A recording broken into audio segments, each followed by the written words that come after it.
တော်ပရိသတ်များအားလုံးပဲမင်္ဂလာပါရှင်။ကျမတို့ရဲ့သုံးမြတ် channel ကနေပရိသတ်တွေအားလုံးကိုကြိုဆိုလိုက်ပါရရှင်။နောက်ဆက်သူပရိသတ်တွေအတွက်စိတ်ဝင်စားစရာအချက်ဝတ္ထုဇာတ်လမ်းကောင်းလေးများစွာတင်ဆက်ပေးတဲ့ကျမတို့ရဲ့ channel ကနေဒီကနေ့တင်ဆက်ပေးမယ့်အချက်ဇာတ်လမ်းလေးကတော့အရိုင်းဆန်သောရှင်ဘတ်မီတောင်ဆိုတဲ့အချက်ဇာတ်လမ်းကောင်းလေးတစ်ပုဒ်ကိုတင်ဆက်ပေးမှာဖြစ်ပါရရှင်။ဇာတ်လမ်းလေးမတင်ဆက်ခင်ပါကျမတို့ရဲ့ channel လေးကို like and subscribe လုပ်ပေးပြီးတော့ဘေးက notification လေးကိုနှိပ်ပေးသွားဖို့တောင်းဆိုချင်ပါရရှင်။ဟုတ်ကဲ့ပါချင်ရတဲ့ပရိသတ်များအားလုံးကိုကျေးဇူးတင်ပါတယ်ရှင်။ဒါဆိုရင်တော့ဇာတ်လမ်းလေးကိုအခုပဲစတင်လိုက်ပါပြီ။ဟဲ့ကောင်အိမ်ကိုဘဲချိန်ပြန်လာမှလဲပြောတော့။ဘာလဲကျုပ်ကအဖေမိမအောင်လာနှုတ်ဆက်ပေးနေရမှာလား။ဘယ်နှယောက်မြောက်လဲ။မင်းဘာစကားပြောလဲမရိုင်းဆက်နဲ့တက်ကညီလား။မလာဘူးအဖေမိမရှိရဲ့အပတ်လုံးကျုပ်ဒီကိုမလာဘူး။အမေတွေ့လားအမေလူလိုက်ထားလို့ကျွန်တော်သားရိုင်းဆိုင်နေပြီ။အမလီ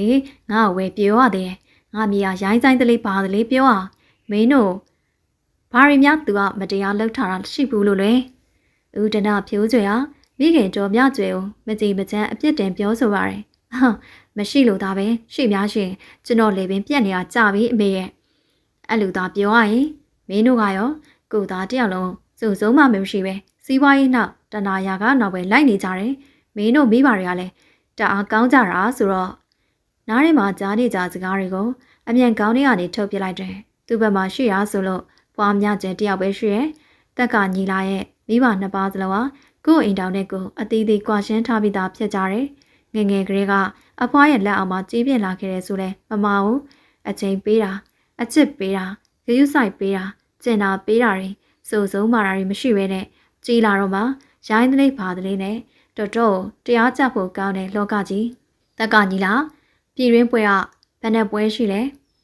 ငါဒီထဲမှာတိတ်မလို့ဒါပေမဲ့ညင်းလို့မရလို့သာတပွဲလောက်လက်ခံထားတာ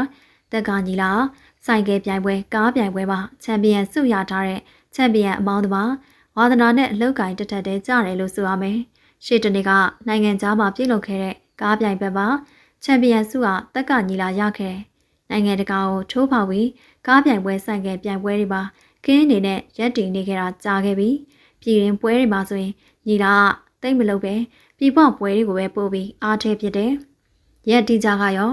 မန်နေဂျာကဖုန်းဆက်ပဲလို့ပြောတယ်။ဘီယာခွက်ကိုအေးအေးလူလူပေါတော့ပြီးပြောရင်အရှိကရောက်ဆုံးမီးရောက်ဆုံးထဲမှာလှပစွာကခုံနေကြတဲ့အမျိုးသမီးငယ်လေးတွေစီကိုပဲအကြည့်ပို့ထားလိုက်တယ်။တက်ကညီလာဘာမှမလုပ်ပဲထိုင်နေတာပါသူ့အိမ်ခန်းကကြောက်ခမန်းလိလိပဲညီလာကိုအလိုရှိနေကြတဲ့ရုံးတွေပါများကြီးကားပြိုင်ပွဲဆိုင်ကယ်ပြိုင်ပွဲမှာဆိုတက်ကညီလာနာမည်နဲ့တင်ပြီးနေပြီတော်ရုံအပေါင်းသမားတွေဆိုသူ့ရည်ချင်းနဲ့အလွယ်တကူပဲအနိုင်ယူလို့ရတယ်သူ့ရဲ့အောင်မြင်ကြော်ကြားမှုကအရှိတစ်နှစ်ကမှပို့ပြီးစမ်းထလာခဲ့တာဖြစ်ပါတယ်အရင်တစ်နှစ်က US မှာပြုလုပ်တဲ့ကားပြိုင်ပွဲကြီးမှာအမောင်းသမားတွေကနိုင်ငံပေါင်းစုံကအကြော်မော်တွေကြီးပဲအဲ့ဒီထဲမှာမှအားလုံးကိုအနိုင်ယူပြီးတက်ကညီလာချန်ပီယံဆုကိုရခဲ့တယ်အဲ့ဒီအတွက်သူ့ရဲ့အောင်မြင်မှုတွေကနိုင်ငံကျော်အထွတ်ထိပ်ကိုရောက်နေခဲ့တယ်ညနာလည်းမသားပါလားဘာလဲဘိုးတော်နဲ့ကြွိုင်တက်လာပြန်ပြီလားအော်အိမ်ခဏသွားတာဘိုးတော်နဲ့တွေ့လာရတယ်လို့ငါသူခီးထွက်နေတဲ့ထင်လို့သွားတာသူစရားလေးနဲ့ရောအဆင်ပြေရဲ့လားအတီယူအောင်မဲ့ပုံပဲငါအားရရက်ကိုတော့မေးနေတာဥဒနာဖြူကျဲကတော်တော်လေးမျက်နှာပြောင်လုံးနဲ့အဖေလုံရက်တွေကလုံးဝလက်မခံခြင်းစရာပြောတွေလို့လည်းမထူးတော့တာမို့အမိုက်တွေကိုအုံနောက်ထဲမထည့်တော့ဘူးတိတ်လဲခေါင်းရှုံမနေရနဲ့ပွဲကနီးနေပြီပြည်ရင်းမှာပွဲလုပ်တယ်ဆိုပြီးလဲအထင်သေးလို့မရဘူးပြည်ရင်းပွဲကပို့ပြီးတော့ကျန်းနိုင်တယ်မင်းနိုင်ရွာမဲ့ကောင်ကကချင်သားတော့နည်းနည်းရရလူမဟုတ်ဘူးနည်းနည်းညစ်တယ်လို့ကြားတယ်တငယ်ချင်းစာနေသတိပေးစကားကိုညီလာကကြုံမဆိုင်သလိုနှကန်းကိုတွန့်ော်လေးပြုံးတယ်ရက်ကာလောကတွေမှာငါ့ကိုဘယ်သူကြောနိုင်တာရှိလို့ကိုယုံကြည်မှုပြင်းထန်စွာနဲ့ပြိုင်ပွဲတော်မစရသေးဘူးအနိုင်ရတဲ့သူကသူပါလို့သိချနေခဲ့တဲ့အထိတက်ကညီလာကိုကုံမောက်လို့နဲ့ကုံမောက်ရတဲ့အထိလဲ background ရောမျိုးရောအရေးချင်းရောပေါ်ပေါ်ပဲ့ပဲတခုမှပါမနေခဲ့ဘူးလေဟဲထင်သားပဲညီလာတီမှာရှိနေမယ်လို့ US ကပြန်လာပြီးနောက်ပိုင်းမူရကိုတိတ်ထောင်အဆက်အသွယ်မလုပ်တော့တယ်လို့ပဲမူရကစောင့်နေတာညီလာကိုလည်းဖုန်းတွေတောင်းလျှောက်ဆက်နေတာအဆက်အသွယ်မလုပ်ဘူးနော်သူ့ကိုထားပေးတဲ့မိန်းမတိုင်းညီလာနဲ့ညှိတယ်ဆိုပေမဲ့မူရကတော့သူဘလောက်ခါကြအနားမှာပဲတောက်တက်လို့ကက်တွင်နေခဲ့တယ်ခန္ဓာကိုယ်စိတ်ပိုင်းရောနေတဲ့ပတ်ဝန်းကျင်ရောအားလုံးကအပေါ်ပိုင်းတွေကြီးပါမို့ညီလာလည်းနောက်ပိုင်းဘာမှမပြောတော့ပဲအနားမှာဆက်ပြီးရှိနေစေတယ်မ မူရသူ့ရဲ့နာမှာရှိတာဖြစ်စေမရှိတာဖြစ်စေသူ့အတွက်ဘာမှမထူသွားဘူးမူရကသူ့ရဲ့ရင်ဘက်ကိုကြောင်လေးလိုကုတ်ချစ်ပြီးခက်တွင်တွင်ပြောလာခဲ့တယ်ဘာလို့ကျင်တာလဲမူရတေချာပေါင်းညီလာကိုပေါ့ဟုတ်လို့လားဟုတ်တယ်လွဲနေပြီညီလာရဲ့ညွတ်တူတူပြောတဲ့စကားတွေကြောင့်တက်ကညီလာဟက်ခနဲ့တစ်ချက်ရီလိုက်တယ်မိန်းကလေးတွေကအဲ့ဒါပဲတအားလွယ်လွန်းနေမူရရဲ့ကုတ်ကိုသူ့လက်တွေနဲ့ထိန်းချုပ်လိုက်ပြီးကို့ကိုလာမစိုးနဲ့တော့ပို့စိုးပြလိုက်လို့ဘသူ့ကိုပါတားလို့မရဘူးဖြစ်သွားပဲဟောအဲ့ဒါကိုပဲမူရကကြိုက်တာတစ်ဖက်မိန်းကလေးကလည်းမလျှော့ပဲသူ့ကိုလိုချင်နေတာအတိအသာကြီးဖြစ်ပြနေခဲ့တယ်မိန်းကလေးဘက်ကတော့မှ69ရာခိုင်နှုန်းပနေပြီပဲမထူးဆက်ခင်းရတာပေါ့ယောက်ျားပဲအသားမစားတဲ့ကြားရည်လို့ရှိပါမလားလက်ထဲအလိုလိုရောက်လာတဲ့သားကောင်ကိုဘယ်ကြားကအလုပ်ပေးရထုံးစံရှိပါလဲအလုပ်ပေးတဲ့သူရှိရင်လည်းရှိပါပေါ့အဲ့ဒါအသားမစားတဲ့နွားပဲဖြစ်လိမ့်မယ်သူကတော့ကြားတော့မှစင်သေးထက်တာမှပို့ရတဲ့ရာစားကြားရတုရဲ့ငါကလည်းအဆောင်နေရ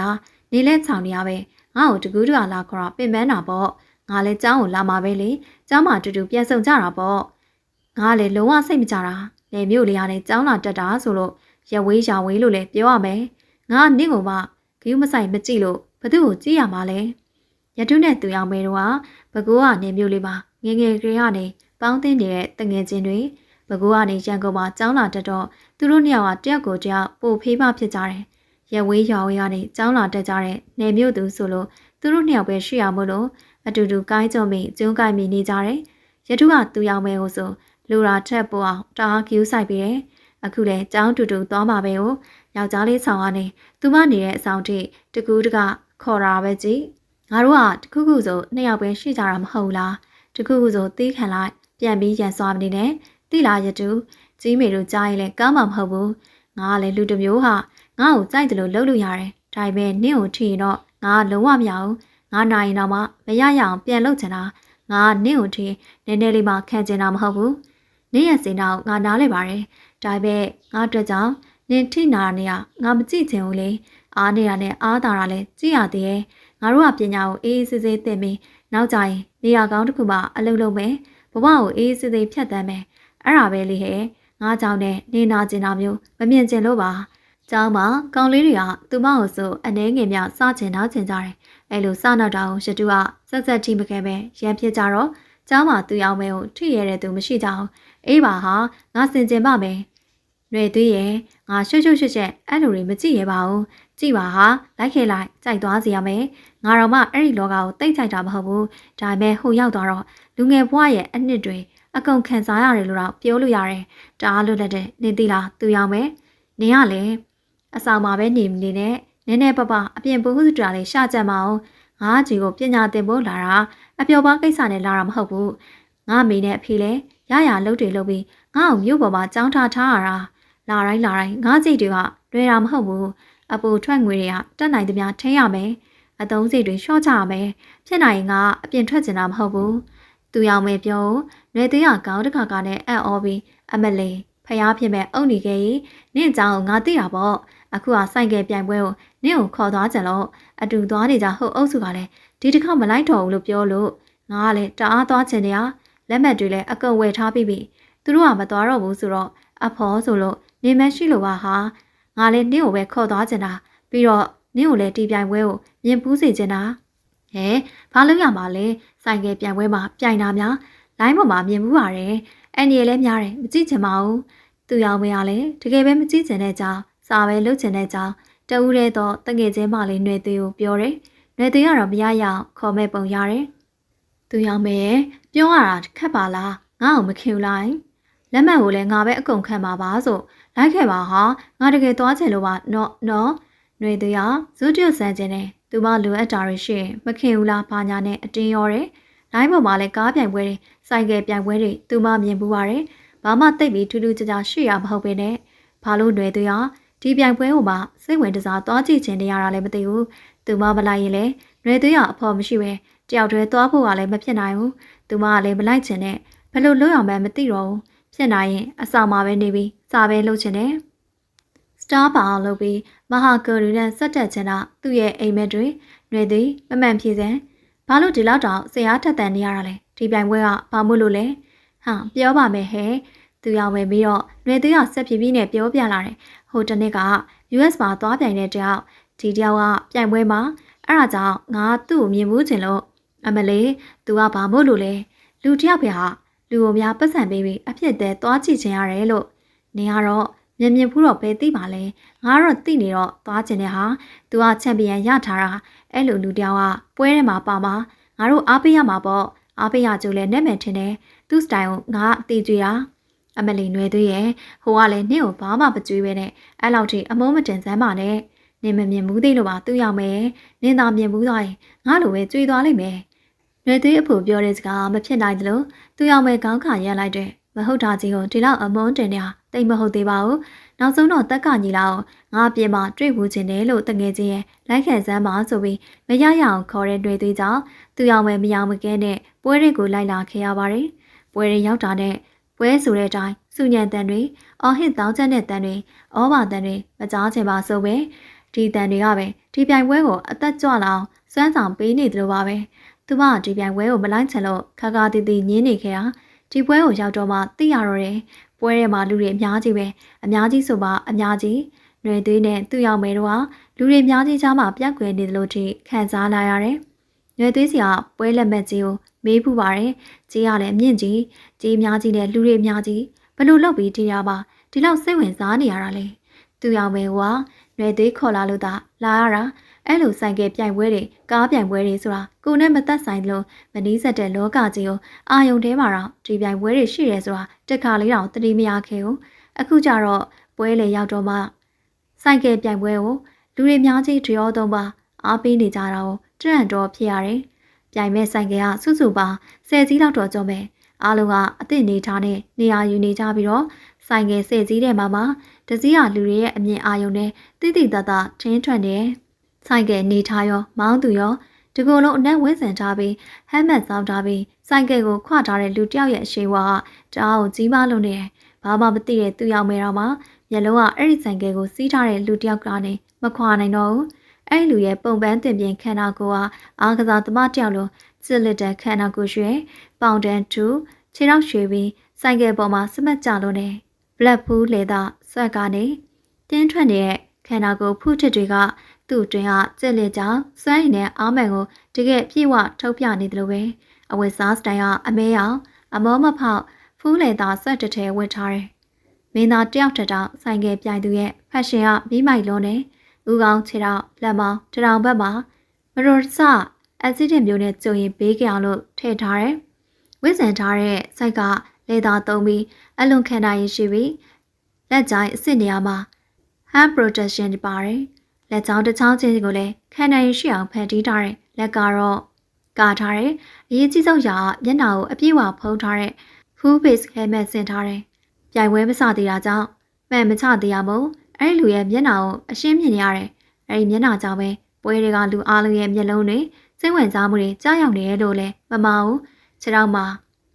အမဲရောင်နဲ့ပြည့်ပြည့်စုံအောင်ဆင်ထားတယ်။ခြေထောက်ခြေစွပ်အစ်စ်တွေကိုအကအထူးပြင်ဆင်ထားတယ်။မော်တော်ဆိုင်ကရက်ခါတယောက်တွေအထူးကအလွန်ရေးကြီးတဲ့အကာအကွယ်အဝတ်စားတွေတေချာပြင်ဆင်ဖို့လိုရတယ်။စပီးမြင့်နဲ့ပြေးကြရတာကြောင့်အက်ဆီဒန့်ဖြင့်ကိုထိခိုက်မှုဓာတ်ရိုက်ဖြစ်နိုင်တာကြောင့်ပါ။အဲ့ဒီလူကလူစုတွေမှာအထင်ရှားပေါ်နေပြီးတစ်ခါပေါ်လာရင်အားလုံးကိုတက်ချက်တဲ့အာယုံဆိုင်စေတဲ့တိုင်းတည်ငြိမ်အေးဆန်တဲ့ညနေဘေးတစ်ချက်အတွင်းထဲကအားပန်တဲ့သွေးကြောကိုတစ်ချက်တည်းပဲခံစားစေမဲ့အရှိန်ဝါကြီးတဲ့အမျိုးသားတယောက်ညလေးအောင်အောက်မှာသူ့ခန္ဓာရဲ့ပုံတံကျစ်လစ်မှုအရှိန်ဝါအဟုန်ကကြောက်ခမဲလီလီအကြည့်စူးစူတွေကရေခဲရိုက်ထားသလိုတစိမ့်စိမ့်စိတ်ဝင်သွားသလိုမျက်နှာနာမှာဖုံးလွှဲနေတဲ့အမဲရောင်ဟဲမက်တစ်လုံးကသူ့ပေါ်စိတ်ဝင်စားစရာထပ်ပေါင်းပေးနေသလိုပွဲတွေကလူတိုင်းအတွက်တော့သူမှမသိဘူးသူမှအတွက်တော့တခါတွေးလိုက်ရင်တသက်မမေ့နိုင်တဲ့သူမျိုးမော်တော်ဆိုင်ကမျိုးစားလည်း1949အချက်ပေါ်ကျပိုင်းဆိုင်က1949အချက်ပေါ်ကျပိုင်းဟာ AJS ကထုတ်လုပ်ခဲ့တဲ့ race bike တစ်မျိုးပါ1949ခုနှစ်မှာကမ္ဘာပထမဆုံး 500cc World Championship ကိုအချက်ပေါ်ကျပိုင်းနဲ့ Les Graham ဆိုတဲ့ British rider အနိုင်ရခဲ့ပါတယ်ဒီပိုင်းဟာသမိုင်းထဲမှာတစ်ကြိမ်နဲ့ World Championship တွေအောင်မြင်ခဲ့တဲ့ဆိုင်ကယ်ဖြစ်တဲ့ရှားပါမှုက4စီးပဲထုတ်ခဲ့အဲဒါကြောင့်အခုလက်ရှိမှာအရှားပါဆုံးဈေးလုံကြီးရဲ့ Classic Racing Motor ဆိုင်ကယ်ရတစ်ခုဖြစ်နေပြီး2017မှာလဲလေးလံရောင်းထုတ်တဲ့အခါ US ဒေါ်လာ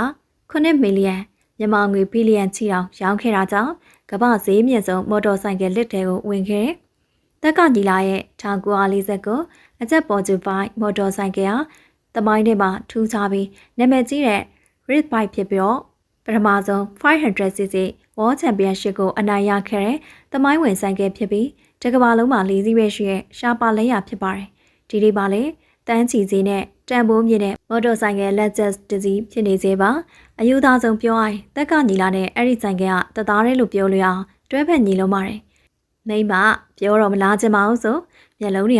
ကမျက်တောင်တောင်မခက်တော့တတိလေးပါလေးထားပါအောင်မဟုတ်ပါဘူးငါပြောရမလားအဲ့ဒါတက်ကညီလာတဲ့ဘယ်သူနာမည်ကထူးထူးဆန်းဆန်းမို့သူ့ရောက်မဲ့နားတစ်ဖက်ကိုစွန့်ပြီးပြန်ပေးလိုက်တယ်အော်ဟင်တန်တွေကလည်းတညံညံနဲ့နှွေသွေးပြောတဲ့စကားကိုကြားအောင်မနေနားထောင်နေရတယ်မနေကနှွေသွေးအရန်ညွှန်းနေတဲ့လူပဲဖြစ်ရမယ်ဆိုင်ကယ်ပေါ်မှာထိုင်နေတဲ့လူတယောက်ကအားလုံးကိုအပိုင်စားရထားတဲ့လူတယောက်လိုမျိုးယုံကြည်မှုပြင်းထန်လို့နဲ့လူတယောက်လိုဘာမှဂယုမဆိုင်တတ်တဲ့မထီမဲ့မြင်မျက်နှာပေးနဲ့ဝင်ကြားစွာရှိနေခဲ့တယ်ပွဲခွင်းထဲမှာလည်းမိန်းကလေးတွေများကြီးတဲ့မိန်းကလေးတွေအားလုံးကခက်ပေါ်မပေါ်တပေါ်ဆက်စီကြကြဝတ်ထားပြီးအားလုံးကလှုပ်ရမ်းခါရမ်းနေကြတယ်အဲ့ဒါလေးပြိုင်ပွဲရဲ့စိတ်ကနကြပါပဲသူရောက်ပဲတိတ်တိတ်လေးပဲအားလုံးတရားနေအဲ့လိုအကဲခက်ကြည့်နေနဘေးကဆက်စီကြကြမော်ဒယ်လေးတွေလိုမိန်းကလေးတွေကသူ့ကိုရေဘူးနေတာပိုက်ကန်းပေးရတဲ့အထိပါပဲ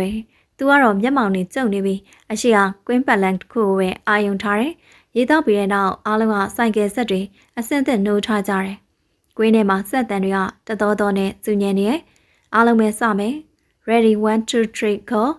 ဒိုင်လူကြီးရဲ့တိုင်ပင်ပေးရတဲ့ဆိုင်ကယ်10စီးလုံးကတပြိုင်နက်တည်းဝူကနေပေါင်းထွက်သွားကြတယ်ဆိုင်ကယ်အားလုံးတွေရဲ့ speed share ဟာလေးထက်တောင်လှည့်မြန်လို့နေခဲ့တယ်မျက်စိရှိမှရင်တစင်းမင်းတစင်းကအလင်းထက်မြန်တဲ့အရှိန်လုံးနဲ့သူမမျက်စိရှိရနဲ့ထွက်ခွာသွားခဲ့ကြတာတစ်စက္ကန့်အတွင်းမှာပဲတက်ကညီလားတက်ကညီလား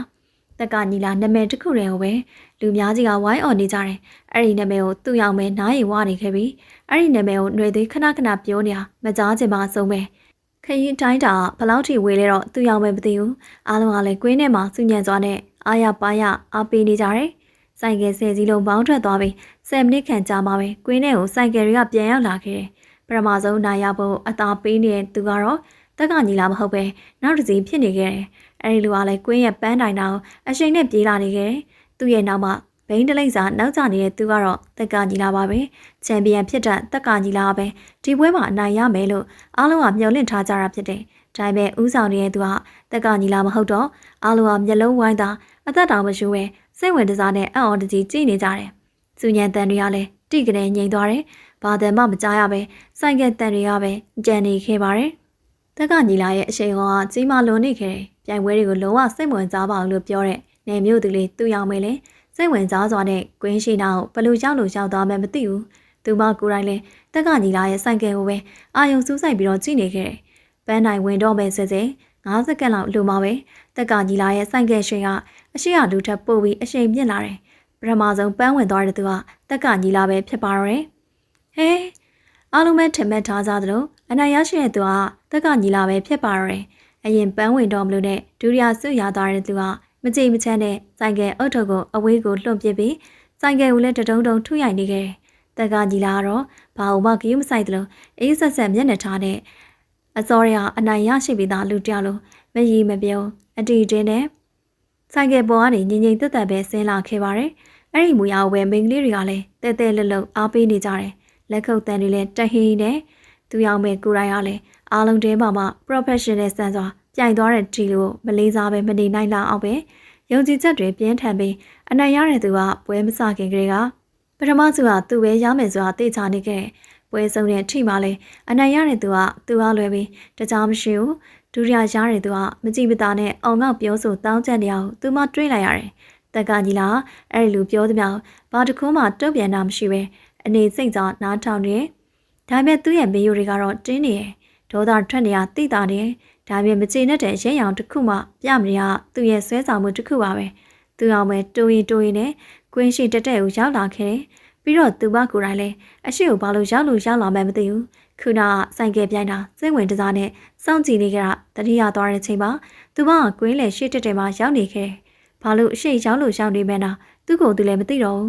နွယ်သေးကိုလည်းရှာလို့မတွေ့တော့ဘူးနွယ်သေးကိုလူတွေများကြီးတယ်မှာရှာလို့လည်းမရတော့ဘူးဒီတိုင်းငြိမ်သက်စွာကြောင်တောင်လေးရှိနေခဲ့ပါတယ်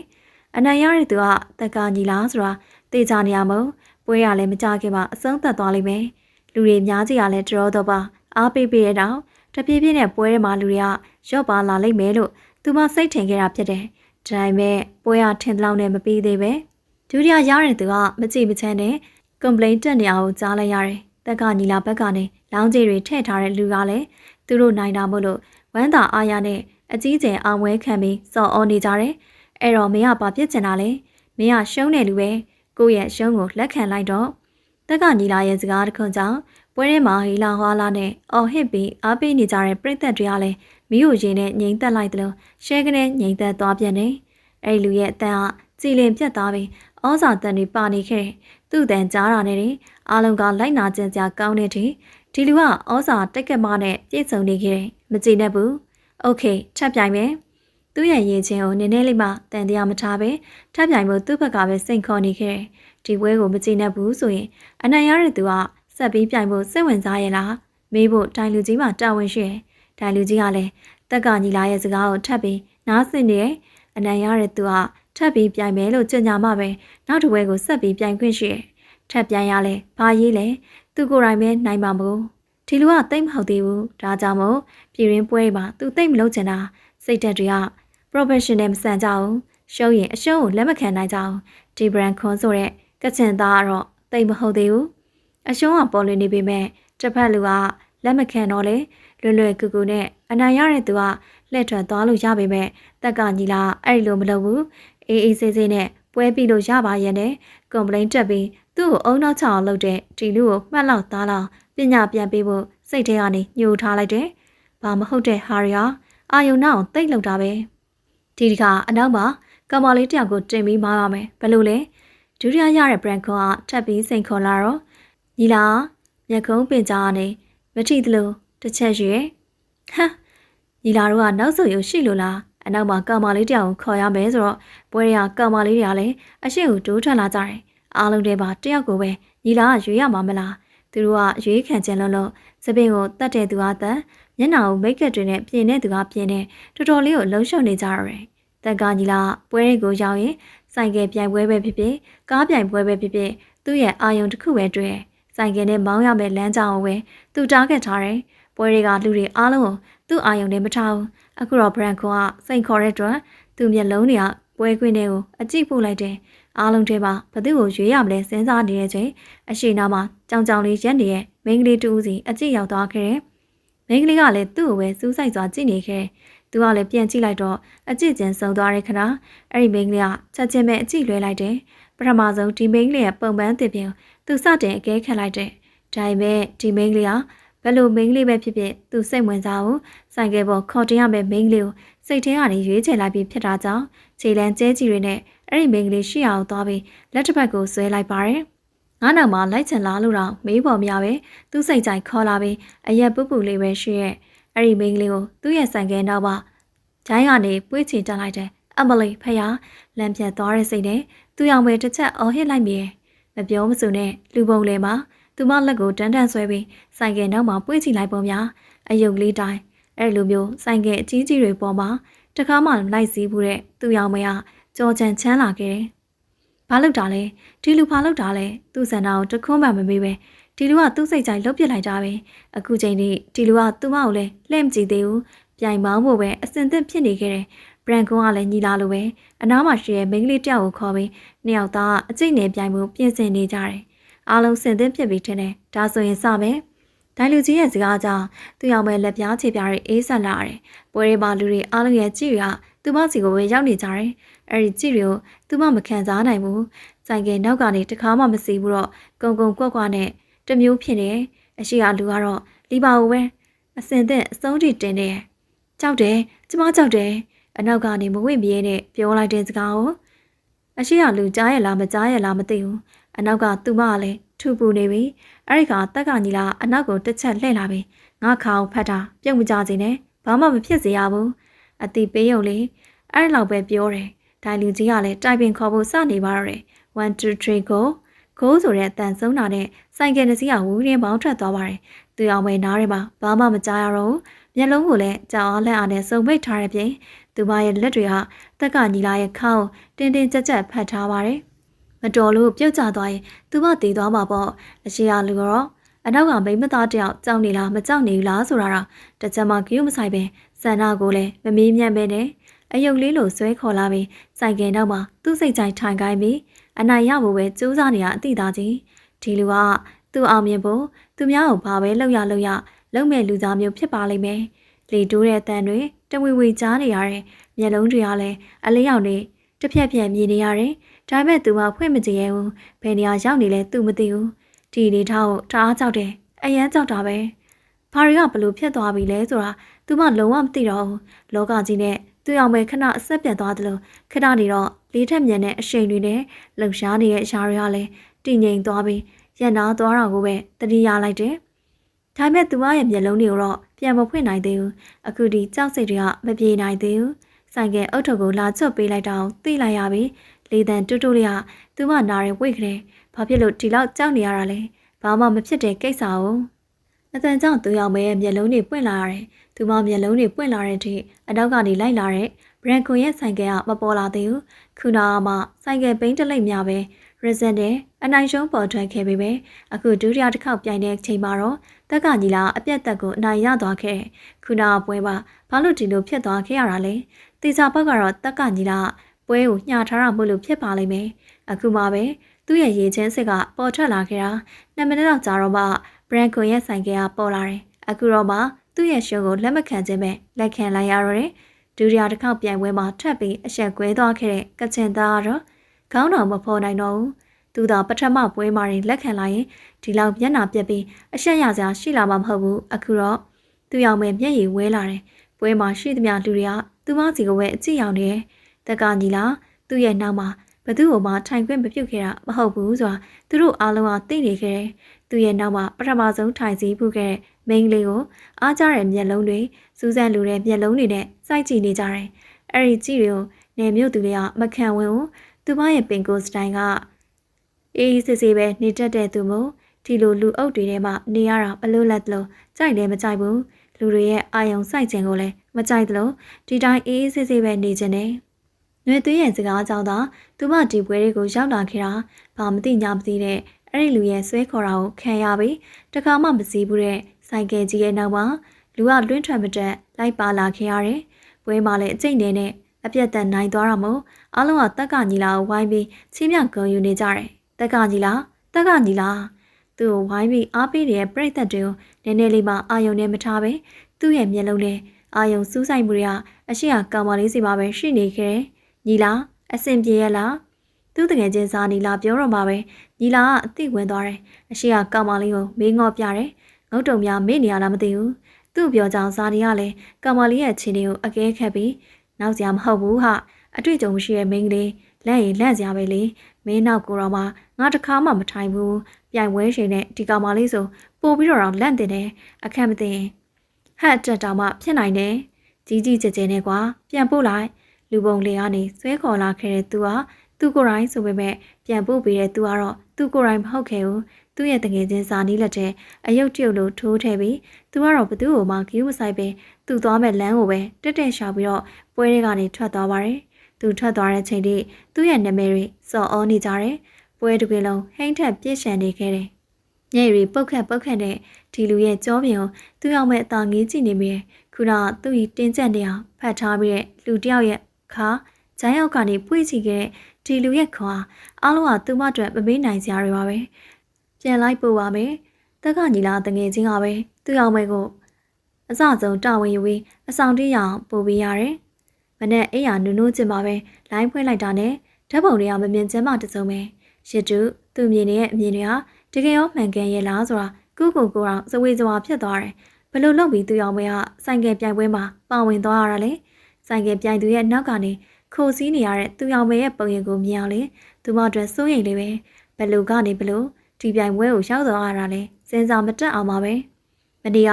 သူရောက်မဲ့ကိုလူတယောက်ရဲ့ဆိုင်ကယ်နောက်မှာအတင်းပါသွားတဲ့တဲ့င်းကိုရတုကလိုင်းပေါ်မှာမြင်တော့သူ့ဖုန်းပါဇက်အဟောင်းသားနဲ့ကြည့်ရှုနေမိရဲ့ဖုန်းမှာမြင်နေရတဲ့တဲ့င်းကောင်းစရာသူ့ရဲ့နှလုံးသားကိုစုပ်ကင်လိုက်တယ်လို့ဖြစ်နေ အမောင်းချန်ပီယံတက်ကညီလာ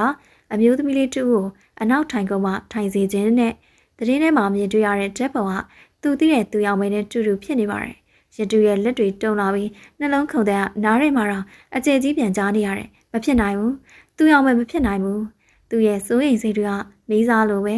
ပြင်းထန်စွာဝင်ရောက်လာတယ်။ချက်ချင်းဆိုသလိုဖုန်းကိုကောက်ယူပြီးသူရောက်မဲစီကိုဖုန်းခေါ်ဆိုလိုက်တယ်။ဖုန်းချိန်ဆက်ပြီးတဲ့နောက်ဆုံးမှာသူရောက်မဲရဲ့အတန်ကိုကြားရတဲ့အခါရတူရဲ့ရင်ဘတ်တွေကဖိစီးတဲ့ဝန်တစ်ခုကရောကျသွားသလိုခံစားရတယ်။ဟယ်လိုရတူလားသူရောက်မဲနေဘာမှမဖြစ်ဘူးတော့တကယ်ဘာမှမဖြစ်ဘူးလားရတူရဲ့အတန်ထဲမှာတုံရင်နေတဲ့စိုးရိမ်မှုတွေပြင်းနေတယ်ဖုန်းရဲ့တခြားဘက်ကသူကခဏတိတ်ဆိတ်သွားပြီးတဲ့နောက်ငါဘာမှမဖြစ်ပါဘူးရတူဓာတ်ပုံတွေ့လို့ငါရမ်းစိုးရိမ်သွားတာရတူကသူ့ရဲ့စိတ်ပူနဲ့အသက်ရှူတဲ့ကိုထိန်းချုပ်ပြီးစူးစမ်းရင်ပြောပါတယ်ငါဘာမှမဖြစ်ဘူးစိတ်မပူနဲ့ဒါပေမဲ့ရတူသူရောက်မဲ့မတရားဖြစ်စဉ်ကိုအခုချိန်ထိစဉ်းစားရင်ထိတ်လန့်နေတော့မှာပဲအခုထိကြောက်လန့်နေသေးတယ်ဆိုလည်းမမအောင်ဒါပေမဲ့သူမအောင်ရတူကပို့ပြီးစိတ်ပူနေရမဟုတ်သေးဘူးမလားရတူသူမကိုအရန်ကြီးစိတ်ပူနေရနားလည်ပြီးပဲရတူသူမပေါ်ထားတဲ့တခြားသောစိတ်ကိုလည်းသူမသိနေခဲ့တယ်ဒါကြောင့်လည်းလိုအပ်တာတက်ပို့ပြီးဂရုစိုက်ခံရရင်ပို့ပြီးစိတ်ပူခံရရင်မနေတတ်တာတွေဖြစ်ပြီးဝင်တော့ဝင်ဖို့တစ်ခုလိုပဲခံစားလာရတယ်နင်သိလားရောင်ငါသတင်းဖတ်ပြီးသွားတဲ့အချိန်ငါတကယ်စိတ်ပူသွားတာပဲအခုချက်ချင်းနင်းစီလာဖို့တော့စဉ်းစားနေတာရတူသူရောက်မဲရဲ့တန်ထဲမှာစိတ်ပူပန်မှုတွေရောတော့နေနင်ငါ့အတွက်အရန်ကျူးဆိုင်တာကိုငါသိပါရဲ့ဒါပေမဲ့ဘာလဲနင်ငါ့ကိုအရန်ခင်နေဆိုတာငါသိပါရဲ့နင်ရဲ့ဒီလိုစိုးရိမ်မှုတွေကငါ့အတွက်နေရခက်တဲ့ရတူကခဏတိတ်ဆိတ်သွားပြီးဘာလို့ဆွလို့ရလဲငါစိတ်ပူတာပါငါသိပါရဲ့ဒါပေမဲ့သူအောင်မဲကတကယ်ကိုအားနာဟန်နဲ့တက်ပြင်းချပြီးရတူကိုစကားဆက်ပြောတယ်ရွာမှာတော့လေနင်ငါ့အတွက်စောင့်မွေးကြီးတွေချားမှာငါကျမ်းမာရေးအတွက်အချိန်ပေးပြီးတော့ခရူးဆိုင်ခဲ့တယ်ငါဖျားနာတဲ့အခါနင်ကစေကန်တီလိုက်ပို့ပေးခဲ့နင်ရဲ့မြတ်တာတွေကိုငါသိမှတ်ပြုပါတယ်ကျေးဇူးလည်းတင်တယ်ဒါပေမဲ့နင်ရဲ့လိုအပ်တာတက်ပို့ပြီးခရူးဆိုင်မှုတွေကငါ့ကိုစိတ်ပြေချမှုတွေဖြစ်စေတယ်ရတူကသူ့ရဲ့နှလုံးသားထဲမှာတခုခုကျိုးပဲ့သွားတယ်လို့ခံစားလိုက်ရတယ်ဒါဆိုရင်ငါအနှောက်ယှက်ပေးရလို့ထင်တာလားမဟုတ်ဘူးရတူသူရောက်မေးမဟုတ်ကြောင်းအမြန်ရှင်းပြတယ်သူမဆိုလိုချင်တာအဲ့ဒါမှမဟုတ်တာအထိတ်ပဲလောက်လွဲသွားရတယ်ရတူကိုသူရောက်မေးရပဲနင်ကငါအတွက်အရန်ရေးပါတဲ့တငယ်ချင်းပါဒါပေမဲ့ငါတို့ညောင်ဒီတိုင်းလေးပဲဖြစ်စေချင်တာမျိုးပါနင်ငါ့ကိုအရန်ခရူးဆိုင်တဲ့အခါငါနင့်ကိုပြန်ပြီးခရူးဆိုင်ဖို့ဝင်တော့ဝင်ဖို့တကူဖြစ်လာသလိုခံစားရတယ်ရတူကသူ့ရဲ့မျက်ရည်တွေကိုမထွက်လာဖို့အန်ကျိန်နေပြီပဲမျက်ဝင်းထဲမှာတော့မျက်ရည်အိုင်တွေကပြည့်နေလာတယ်ငါနင့်ကိုခရူးဆိုင်မိတာနင်ဒီလိုခံစားရတယ်ဆိုတော့ငါမသိခဲ့ဘူးမဟုတ်ဘူးသူအောင်မဲရတူနာဝရောက်ထပ်ပြောပြနေလိုအပ်တာတဲ့ပုတ်ခရူးဆိုင်ပေးတတ်တာတွေကူ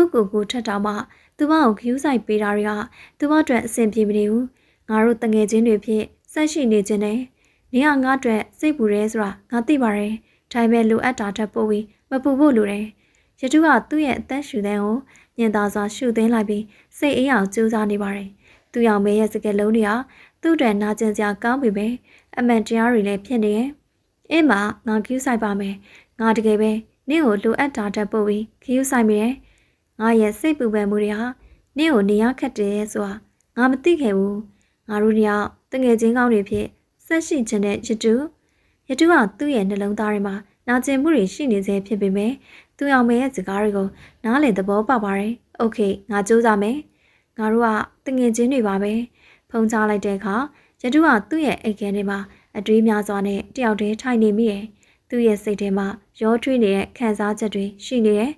သူအောင်မဲကိုသူ့ဆက်ကူးဆိုင်ခြင်းနဲ့ဆန္ဒတွေကမခံသေးဘူးသူအောင်မဲလည်းသူ့ရဲ့စိတ်ကိုသိလို့နဲ့တူပါတယ်ပဲတကယ်ပဲသူရောက်မရသူ့ကိုစိတ်ဝင်စားတာလားဟုတ်မယ်သူ့ဘော်မှာပြန်ပြီးစိတ်ဝင်စားလို့သာဒီလိုမျိုးစီးတစ်ခုကိုမြင်မြတ်ဆက်ဆက်ချလိုက်တာရတူဘက်ကသူ့ရောက်မယ်ကိုပဲတစ်ဖက်သက်စိတ်ဝင်စားနေပေမဲ့တငယ်ချင်းမလေးကသူ့ကိုတငယ်ချင်းစီးတဲ့ကနေမပူဖို့ပေါ်တင်ပြောလာခဲ့ရတူကသူ့ကိုယ်သူထိန်းချုပ်ဖို့လိုအပ်နေမှသိလိုက်ရတယ်နင်ဖြစ်စေခြင်းလို့ငါစူးစမ်းပေးပါမယ်သူ့ရောက်မယ်ငါဖြစ်ခြင်းကြောင့်ကနင်စိတ်ချမ်းသာပျော်ရွှင်နေဖို့ပဲနင်စိတ်ချမ်းသာဖို့ဆိုငါပါပဲလှုပ်ပေးဖို့အစဉ်သင့်ပါပဲဆိုင်ငယ်ပြိုင်ပွဲကြီးရဲ့ကရကတက္ကသိုလ်ဝင်းထဲမှာရပ်ပေါင်းများစွာအသက်ဝင်နေသေးပါသူရောက်မဲ့ လိုက်ခဲ့ပါနော်ငါတောင်းပန်ပါတယ်။ຫນွေသူရဲ့လှုပ်လိုက်ပြန်ပြီတငယ်ချင်းရဲ့မွေးနေ့ကမလိုက်ချင်ဘူးဆိုပြီးညင်းရတာလား။ຫນွေသူရဲ့တန်ထဲမှာစိတ်မကောင်းသလိုလေးရောထွေးနေခဲ့။ဟာအောင်အဲ့လိုမဟုတ်ပါဘူးသွေးပြီးတော့နင်တို့လုပ်တဲ့မွေးနေ့ပွဲရလဲဘာဆိုတာမကြိုက်ဘူးစုညံလုံးနဲ့လူတွေကများလို့နဲ့ငါအတွက်တော့အရန်ကိုအဆင်မပြေဘူးအရှိတစ်ခေါက်ကလည်းလုံးဝမငင်းနိုင်လို့သာငါဆိုင်ကပြိုင်ပွဲကိုလိုက်ခဲ့ရတာနော်အဲ့ဒီကြီးရဲ့ကြောင့်ငါတက်ကတော်မှာဘယ်လောက်ထိပွဲဖြစ်ခဲ့ရလဲနင်သိဆုံးပဲຫນွေသေးရဲ့ပြီးတော့အဲ့ဒီကဟိုလူကြီးလှုပ်တဲ့လှုပ်ပေါ်ကအခုထိကြောက်ရှိန်မပြည့်သေးဘူးရင်တုံသွားတာလားရင်ခုန်သွားတာလားပြောပါဦးဟဲမဟုတ်တာຫນွေသေးရဲ့စတယ်လို့အပြောသူ့အောင်ပဲချက်ချင်းညင်းပြက်လိုက်တယ်ဘလို့လုပ်ပြီးရင်ခုန်နေဖြစ်မှာလဲဒီလောက်ကြောက်ဖို့ကောင်းတဲ့ဟာကြီးကိုမျက်လုံးပိတ်လိုက်ရင်တော့မှအဲ့ဒီထိတ်လန့်မှုကအခုချိန်ထိအရှိန်မပြေသေးဘူးຫນွေသေးရဲ့တခြားနေရာတွေဆိုငါလိုက်ပါတယ်အဲ့ဒီဘာဆိုတော့ငါမသွားချင်လို့ပါနော်သူရောင်မဲရဲ့အပြောကတော့ခိုင်မာနေပေမဲ့တငယ်ချင်းမလေးကိုညင်းရတာကတော့စိတ်ထဲမှာတော့အပြစ်ရဲ့လို့စတင်ခံစားရပြီးຫນွေသေးဟာသူ့ဘရဲ့အကောင်းဆုံးတငယ်ချင်းတယောက်ငါအတွက်ဒီတစ်ခါလောက်လိုက်ပေးပါလားသူ့ရဲ့တန်ထဲမှာတောင်းမယ်နဲ့တန်ပါလာပြီငါပြောမယ်နော်ຫນွေသေးဘာဆိုတာငါနဲ့မဆိုင်တဲ့ဟာငါလူတယောက်ဘားရဲရောက်သွားရင်ပင်လေတွေကငချောက်တကောင်လုံးဖြတ်သွားမယ်ပြီးတော့ဘသူနဲ့မှလည်းစကားမပြောတတ်ဘူးဟုတ်တယ်သူရောက်မယ်တိရຫນွေသေးတယောက်ပဲသူမမှသာအပေါင်းအသင်းဆုံးတယ်ဟိုရောက်ရင်ຫນွေသေးကသူမပေါင်းအသင်းတွေနဲ့ရီလာဝါလာလုံနေချိန်ပါ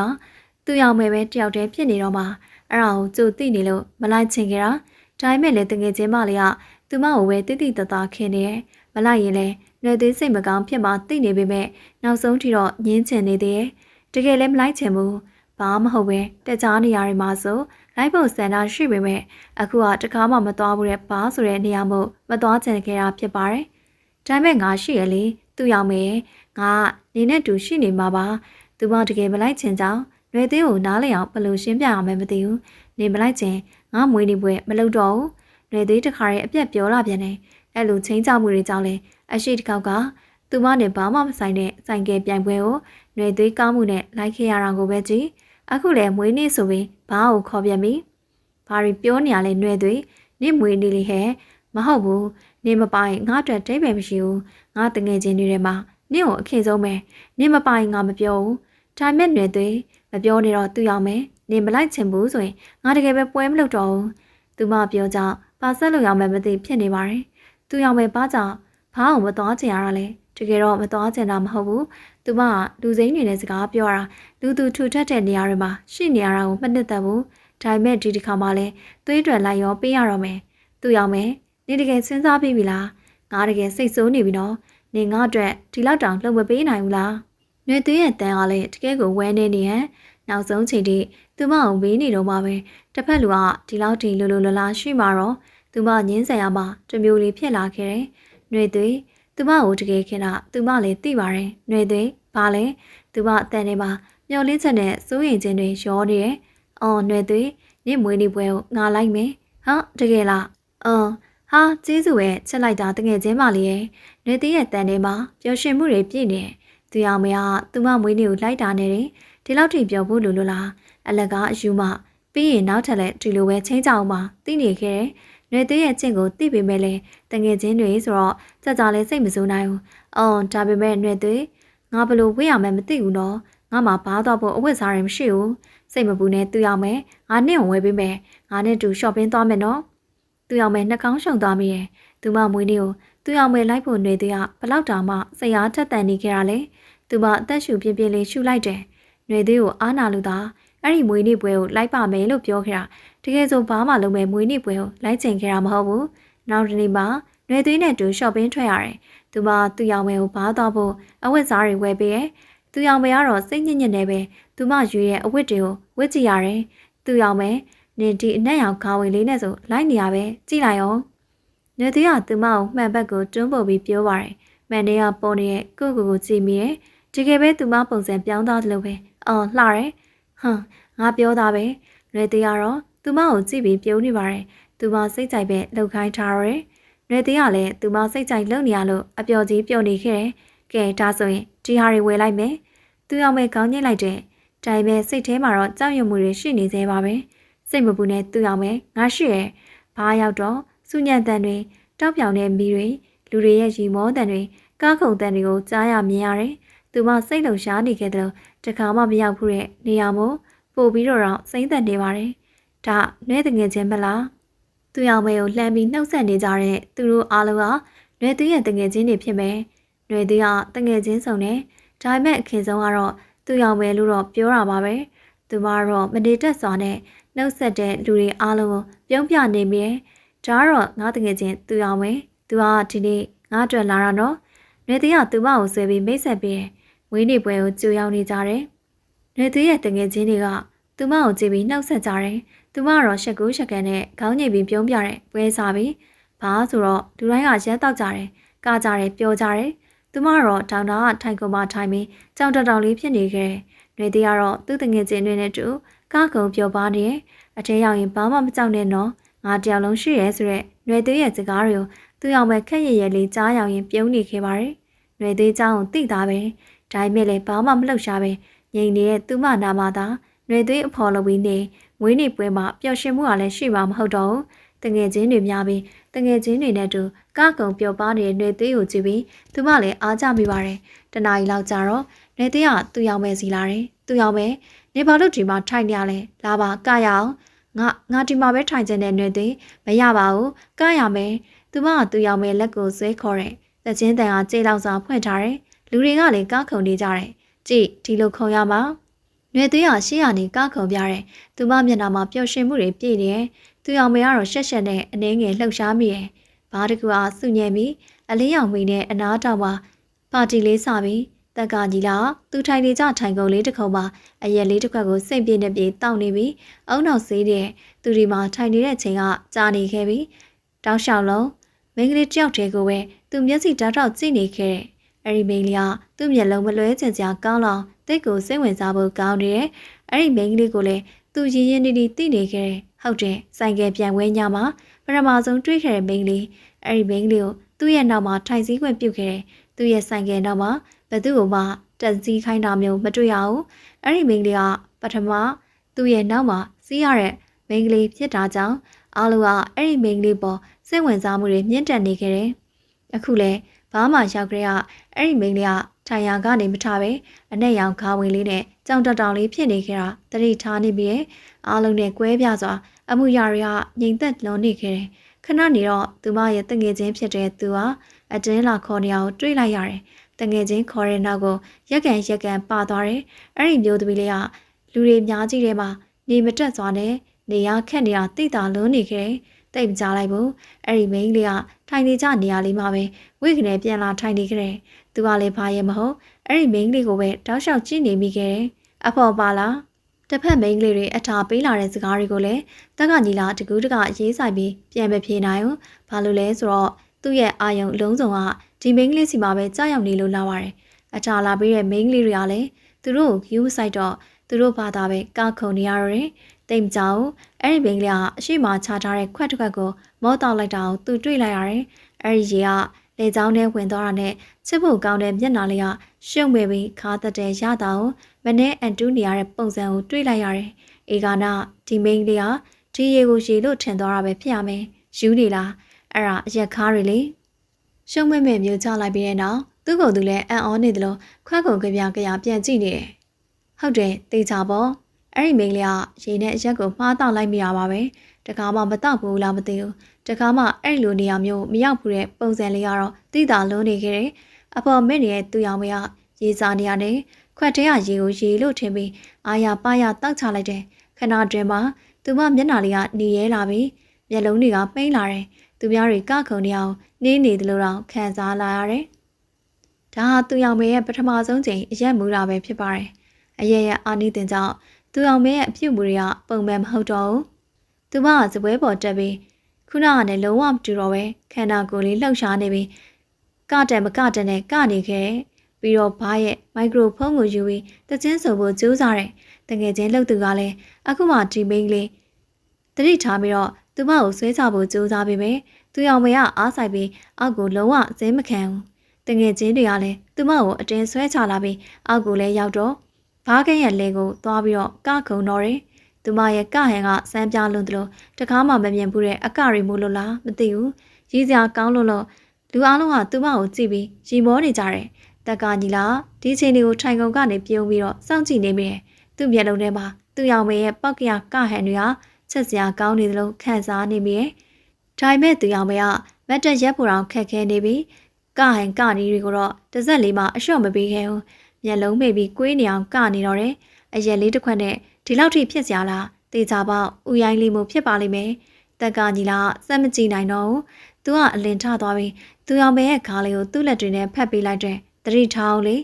ညီလာကသာသူမကိုပြောနေပေမဲ့သူမတော့သူ့ကိုဘယ်သူလာဖက်ထားလဲဆိုတာတော့တတိရတဲ့ပုံမပေါ်သူ့ရင်ခွင်ထဲမှာလဲလက်လေးတွေလှုပ်ရှားပြီးကလို့ကောင်းနေတော့မှာပဲနဘေးကိုကြည့်လိုက်တော့လဲသူ့တငယ်ချင်းတွေကိုမတွေ့ရတော့ဘသူကူညီနဲ့ဘသူကူးယူဆိုင်မှုနဲ့ဒီလိုဘာမှလွတ်လွတ်လပ်လပ်မြူးပြော်ကခုံနေရတာလေသူမသိလောက်အောင်ပါပ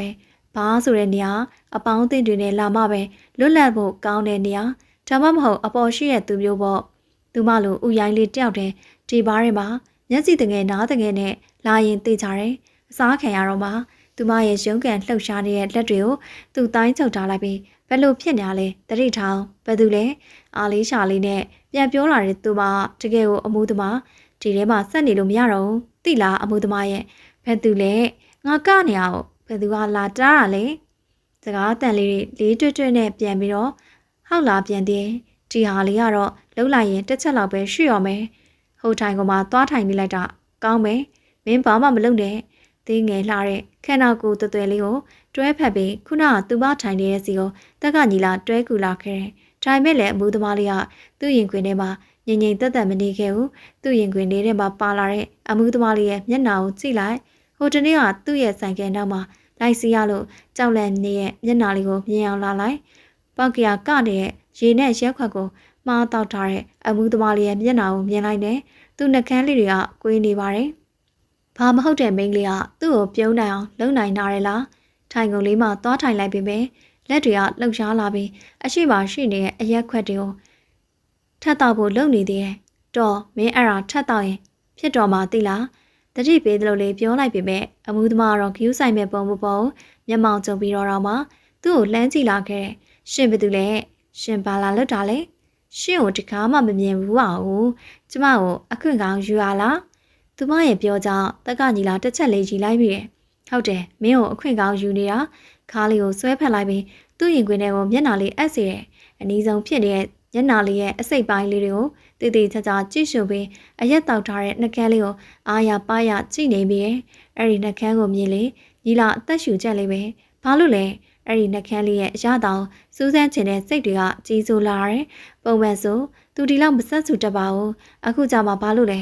သူမသိလိုက်ခင်ပါပဲအမှုသမားလေးရဲ့နှကန်းလေးကိုသူ့နှကန်းတွေနဲ့ဖိပိတ်ပြစ်လိုက်ပါတယ်သူမရဲ့မျက်လုံးတွေကမူးရင်နေပြီးစူညံတန်စီးချက်တွေလိုက်လှုပ်ရမ်းနေခဲ့သူမရဲ့ညှို့မိုင်းတဲ့မျက်လုံးတွေကငွေရီဖွဲ့နေသလိုခံစားမိတယ်သူမရဲ့မျက်နှာကိုလက်နဲ့အုပ်ကိုင်းပြီးနမ်းရှိုက်လိုက်ပါတယ်အဲ့ဒီနမ်းရှိုက်မှုကိုထင်မှတ်မထားတဲ့အရာဖြစ်နေသူရောက်မယ်ပြန်ခုခံမယ်လို့ထင်ခဲ့ပေမဲ့သူမခန္ဓာကိုယ်ဟာညီလာရဲ့နမ်းရှိုက်မှုကိုတုံ့ပြန်ပြီးသူမနှကန်းတွေကညီလာနှကန်းတွေနဲ့ထိမိတဲ့အခါလက်စစ်တက်လိုပဲစူးရှာတဲ့ခံစားမှုကိုခံစားရရှိခဲ့တယ်သူရောက်မယ်နှကန်းတွေကနူးညံ့ပြီးစိုးထိုင်းတဲ့စွမ်းမပဲကောင်းတဲ့ညီလာကသူရောက်မယ်နှကန်းတွေကိုနူးညံ့စွာနဲ့စတင်တန်းရှိုက်ပြီးဖြည်းဖြည်းချင်းပြင်းထန်လာတဲ့သူလက်တွေကသူရောက်မယ်ရဲ့မျက်နှာကိုကင်ထားတယ်ခါးလေးကိုလည်းတိုင်းဖက်ထားတယ်သူအောင်မေကအရက်ခိုးနဲ့မူးရစ်ရှိဝေးနေပေမဲ့သူမခန္ဓာကိုယ်ဟာညီလာရဲ့ထိတွေ့မှုကိုတုံ့ပြန်ပြီးသူမနှကန်းတွေကညီလာနှကန်းတွေနဲ့လိုက်ရောညီတွေသာရေရှားသွားတယ်နန်းဆိုင်မှုကပုံပုံနဲ့ဆိုင်လာတယ်ညီလာရောင်ရဲ့နှကန်းတွေကိုဖွင့်ခိုင်းပြီးသူမပါဇက်တဲကိုရှာနဲ့တိုးဝင်တယ်မကြခင်ပါပဲသူမရှာညီလာရှာနဲ့ရစ်ပန်မိသွားတယ်အဲ့ဒီလိုနဲ့နှစ်ယောက်စလုံးရဲ့နန်းဆိုင်မှုတွေကပုံပုံပြင်းထန်လာပြီးအချိန်ကြာမြင့်စွာဆက်လက်နန်းဆိုင်နေခဲ့တယ်သူရောက်မဲ့သူမစိတ်ထဲမှာရုံးထွက်ဖို့ကြိုးစားပေမဲ့သူမခန္ဓာကိုယ်ကညီလာရဲ့နန်းဆိုင်မှုကိုတုံ့ပြန်နေမိတယ်သူမလက်တွေကညီလာရင်ဘက်ကိုတွန်းဖယ်ဖို့ကြိုးစားပေမဲ့အာမရှိရောညီလာနန်းဆိုင်မှုတွေကတစတစနှက်ဆိုင်လာပြီးသူမရဲ့ခန္ဓာကိုယ်တစ်ခုလုံးပူနွေးလာစေတယ်သူမစိတ်တွေကမူးယစ်မှုနဲ့အနှမ်းချမ်းတွေကြောင့်မလူးလွန်မလှုပ်တာညီလာကရောင်းနှကန်းတွေကို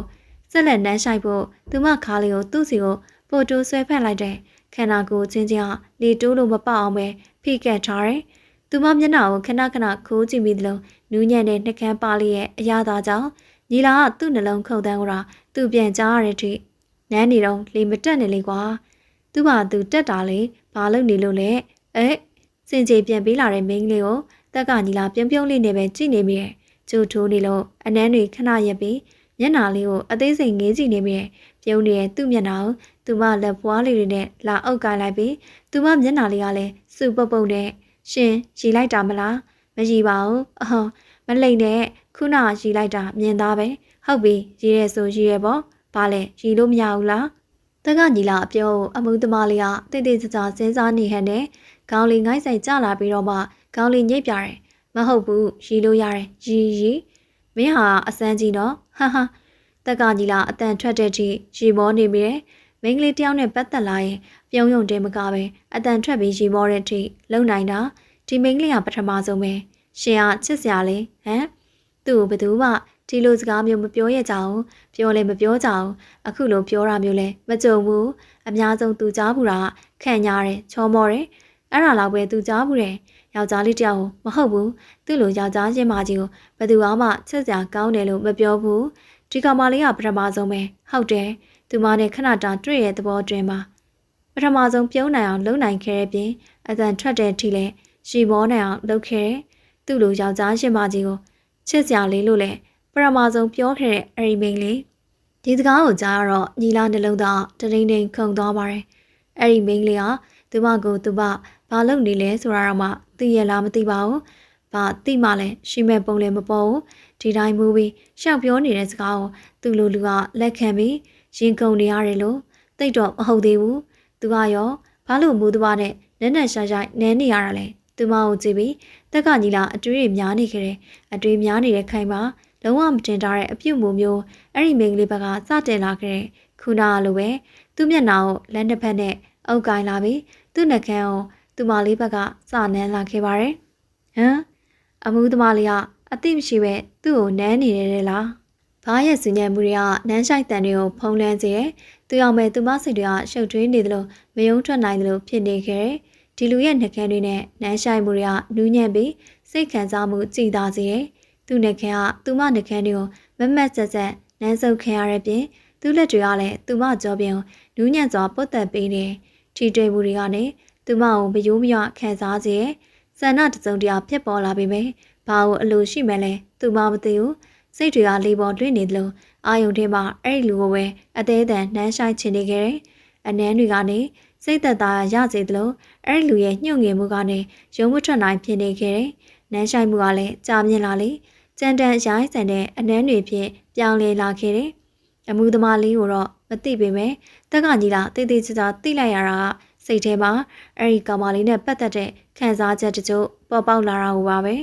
အနန်းလေးကနေတစဉ်သူ့နှလုံးသားတိအပြည့်ဝခံစားမိပြီးသူမနှကန်းတွေနဲ့ထိမိတဲ့ခါတိုင်းလှိုင်းထန်တဲ့ခံစားမှုတွေဖြစ်ပေါ်နေတယ်သူမခန္ဓာကိုယ်ကလည်းတက်ကညီလာနန်းဆိုင်မှုကိုတုံ့ပြန်နေပြီးသူမလက်တွေကသူ့လေပင်ကိုလက်နှစ်ဖက်နဲ့ဝေဖန်ထားမိတယ်အနန်းတွေကပုံပုံပြင်းထန်လာတယ်အရှိန်လည်းမြင့်လာတယ်သူမရှာပြနဲ့တရရဲ့ပြစ်ပတ်ရင်သူမနှကန်းတွေကိုဖြည်းဖြည်းချင်းကိုက်ဖယ်ပြီးနှကန်းတွေကိုနူးညံ့စွာနဲ့စုပ်ယူနန်းဆိုင်နေရှာပြားလေးကိုကိုက်လိုက်နှကန်းသားလေးကိုဖိကိုက်လိုက်နဲ့စိတ်ကြိုက်နန်းဆိုင်နေခဲ့တယ်အထီးတွေအပိုးသက်ကနေသူမခန္ဓာကိုယ်ကတုံရီလာခဲ့တယ်မျက်လုံးတွေကမှိတ်ထားပြီးအနှမ်းရဲ့ရတာကိုအပြည့်အဝခံစားနေမိတယ်နောက်ဆုံးမှာတော့အမှုသမားလေးကအသက်ရှူကျက်လာမှပဲအလွတ်ပေးလိုက်တယ်အရက်မူးတဲ့ကောင်မလေးကိုညီလာမထင်မဲ့ပဲနန်းဆိုင်မိရာကရုံးမထွက်နိုင်ပဲနစ်မျောမိသွားတယ်အဲဒီကောင်မလေးနဲ့ပတ်သက်မှာပဲနှက်ဆိုင်တဲ့ခံစားချက်တွေစိတ်ခံစားမှုတွေရမက်မီးတောက်တွေကအလူလူလောင်ကျွမ်းလာမယ်တက်ကညီလာလက်ခံလိုက်ရပါတော့တယ်အနန်းလေးတွေကတစဉ်လေပြေလေးတွေကတက်ကညီလာနားလေးကိုအတိုးတိုးလေးဝိတ်ပြောသွားတယ်အဲ့ဒီမိန်းကလေးကိုအပိုင်ခေါ်သွားချင်လိုက်တာတဲ့ညီလာအိမ်ပြန်လာတဲ့လမ်းမှာသူ့ရောက်မဲ့မူးရစ်ပြီးချက်စရာကောင်းတဲ့အပြုတ်မှုတွေကိုပြန်စဉ်းစားနေမိတယ်သူ့မျက်နှာမှာမသိစိတ်ကပြုံးရတစ်ခုဖြစ်ပေါ်နေတယ်သူသိလိုက်တာကအဲ့ဒီမိန်းကလေးကိုသူချစ်မိသွားပြီဆိုတာပါပဲ။ညနေညကလည်းဘလူကနေဘလူဘာကနေပြန်ရောက်လာခဲ့လဲ။သူရောက်မဲ့လုံးဝမစင်းစားမိခဲ့ဘူး။မနဲ့နိုးလာတော့ခေါင်းတစ်ခုလုံးကျိန်းဆန်နေပြီး ပုံရိပ်တွေကလည်းဝေဝေဝါးဝါနဲ့မြင်အောင်နေတော့မှာပဲထူးထူးဆန်းဆန်းပြောင်းလဲနေရခံစားမိတာတော့သူမရဲ့နှကန်းတွေပါပဲထူဟန်းနေလို့ကျိန်းဆက်နေခဲ့တယ်။ဘာနဲ့စောက်မိသွားတာလဲအနာများဖြစ်နေရလားမိမဘယ်လိုဖြစ်ရတာလဲအခန်းထဲကိုဝင်လာတဲ့ຫນွေတွေကမျက်စောင်းတဝက်ဝက်နဲ့ရောက်လာတယ်ကျိန်းဆက်နေတဲ့ကားတွေကိုလက်တွေနဲ့ထူပြီးငါအဲ့ဒါကြောင့်မလိုက်ချင်တာငါမလိုက်ရင်လဲနေအောင်စိတ်ကောင်းမယ်ကျမရှင့်ကိုလိုက်ပဲလိုက်ခိုင်းတာလေမုတ်တွေဘာတွေစားပေါ့ဘာလို့အရက်ကိုသွားတောက်တာတော့ငါအရက်မှမတင်တာတစ်ခွက်လောက်ပဲတောက်လိုက်မိတာပါဘလို့ဖြစ်ပြီးအခုထိမူးနောက်နေရတာလည်းမသိဘူးတခါမှမတောက်ဘူးလို့နေမှာပေါ့နင်တောက်တဲ့အရက်ကအပြင်းစားဘလို့လဲမှတ်မိရဲ့လားပါဦးလဲသူမတကယ်လုံးဝမိနေကြတယ်မမှတ်မိဘူးလို့ပြောတာတော့မှနှွေသေးကမယုံကျင်တယ်လို့နဲ့နှကန်းလေးရွေးပြီးအဲ့ဒါဆိုလဲငါပဲပြောပြရတော့မှာပေါ့တည်တည်ချာချာစဉ်းစားလိုက်ပါဦးဘယ်သူနဲ့တွေ့ခဲ့တယ်လဲဆိုတာအရက်တောင်းပြီးပောက်ကရလုံးမိတာကိုပဲစဉ်းစားမိတယ်။ဒါပေမဲ့လူတယောက်ရဲ့မျက်နှာအထီတွေ့လိုမျိုးနှွေးထွေးမှုလေးကိုတော့ရိပ်ရိပ်လေးပဲမှတ်မိနေခဲ့တယ်။အဲ့ဒါကဘာလဲ။နားမလည်နိုင်တယ်လို့လေຫນွေသွေးကိုပြန်ကြည့်လိုက်တော့မိမတကယ်ကိုမမှတ်မိဘူးရဲ့။နင်တက်ကညီလာနဲ့ပြန်တွေ့ရလေ။အဲ့ဒီနာမည်သူမလုံးဝမေးလို့မရတဲ့နာမည်ပဲ။ဆိုင်ကယ်ပြိုင်ပွဲမှာသူမပေါ်လှုပ်သွားခဲ့တယ်။ဒီလူရဲ့လုပ်ရက်တွေကတခုချင်းစီတိုင်းသူမမှတ်မိပါတယ်။ဆိုင်ကယ်ပြိုင်ပွဲလို့ပြောလိုက်တာနဲ့အသွေးတဲ့အသားတွေကအခုထိကြောက်လန့်နေတော့မယ်။သူနဲ့တွေ့ခဲ့ရလားတကယ်ကိုမမှတ်မိဘူး။တွေ့ရုံဒီမကဘူး။နင်တို့နက်နက်ရှိုင်းရှိုင်းကိုပတ်သက်သွားခဲ့တာဘယ်လိုကြီးလဲ။သူမရဲ့အပြောနားမလည်နိုင်လို့တိုးကိုက်နေတဲ့ခေါင်းတွေကိုတစစ်စစ်ဖိပြီးနှွေသေးကိုပဲတိတိကျကျရှင်းရှင်းလင်းလင်းပြန်မေးရတယ်။သူမရောင်တောင်လာထိုင်လိုက်ပြီးငါပြောပြမယ်။မနေ့ကလေငါမွေနေဆိုတော့အရန်ပြောနေတာဟာငါနင့်ကိုအတင်းခေါ်သွားခဲ့တာမှန်ပါတယ်ငါမွေနေမှနေမလိုက်ရင်လေငါစိတ်ကောင်းမှာမဟုတ်ဘူးဒါပေမဲ့ဟိုရောက်တော့နေသိတဲ့အတိုင်းပဲနေသွေးကိုနားလိုက်ပါတယ်သူမကရောင်းခင်လွန်းလို့သာမရမကအတင်းခေါ်ခဲ့တာဟိုရောက်တော့လဲလူငယ်တဘာဝကားကျင်ခုံကျင်ပျော်ကျင်ပါကျင်ပါပဲလေသူမမွေနေမှပျော်ကျင်တာမစမ်းပါဘူးငါနင့်ကိုခဏလေးလွတ်ထားခဲ့ပြီနေရာဒီနေရာမှာပဲထိုင်နေမယ်ထင်ခဲ့လို့လေငါတွေးလိုက်တဲ့ချိန်မှာငါတအားကိုရှော့ဖြစ်သွားခဲ့တာမြန်ပြောစက်မှာနှွေသွေးရဲ့နေပါတွေ့ရလဲလူရင်းကိုမရောက်နိုင်ပဲစကားတွေဝေးနေတဲ့နှွေသွေးကိုသူ့ရောက်မယ်စိတ်မရှိတော့ပါဘူးတက်ကညီလာနဲ့နေရနန်းနေတာဟမ်လုံးဝမထင်တားခဲ့တဲ့စကားကိုနှွေသွေးကပြောလာခဲ့တဲ့သူမပုံစံကြည့်ရတာလဲရအောင်စားနောက်နေရမျိုးမဟုတ်ဘူးတကယ်ကိုအတီအတက်ပုံစံဖြစ်နေရကြောင်းသူမခေါင်းတွေကနှစ်စပိုးပြီးထိုးကြိုက်လာခဲ့တယ်မဟုတ်တော့ပါဘူးမဟုတ်ဘူးအတင်းကျပ်ညင်းနေပေမဲ့ပုံရိပ်တွေကတစ်ခုပဲတစ်ခုဇက်တိုက်တိုးဝင်လာခဲ့တဲ့အမျိုးသားတယောက်နဲ့နန်းဆိုင်တဲ့သူမရဲ့ပုံရိပ်တွေဟုတ်တယ်တေချာရာကတော့ဟိုတနေ့ကသူ့ကိုနှလုံးရောဂါရောက်လှုပ်သွားခဲ့တယ်လို့ပဲတက်ကညီလာဆိုတဲ့အမောင်းချန်ပီယံဘယ်လိုလဲမိမမှတ်မိပြီမလား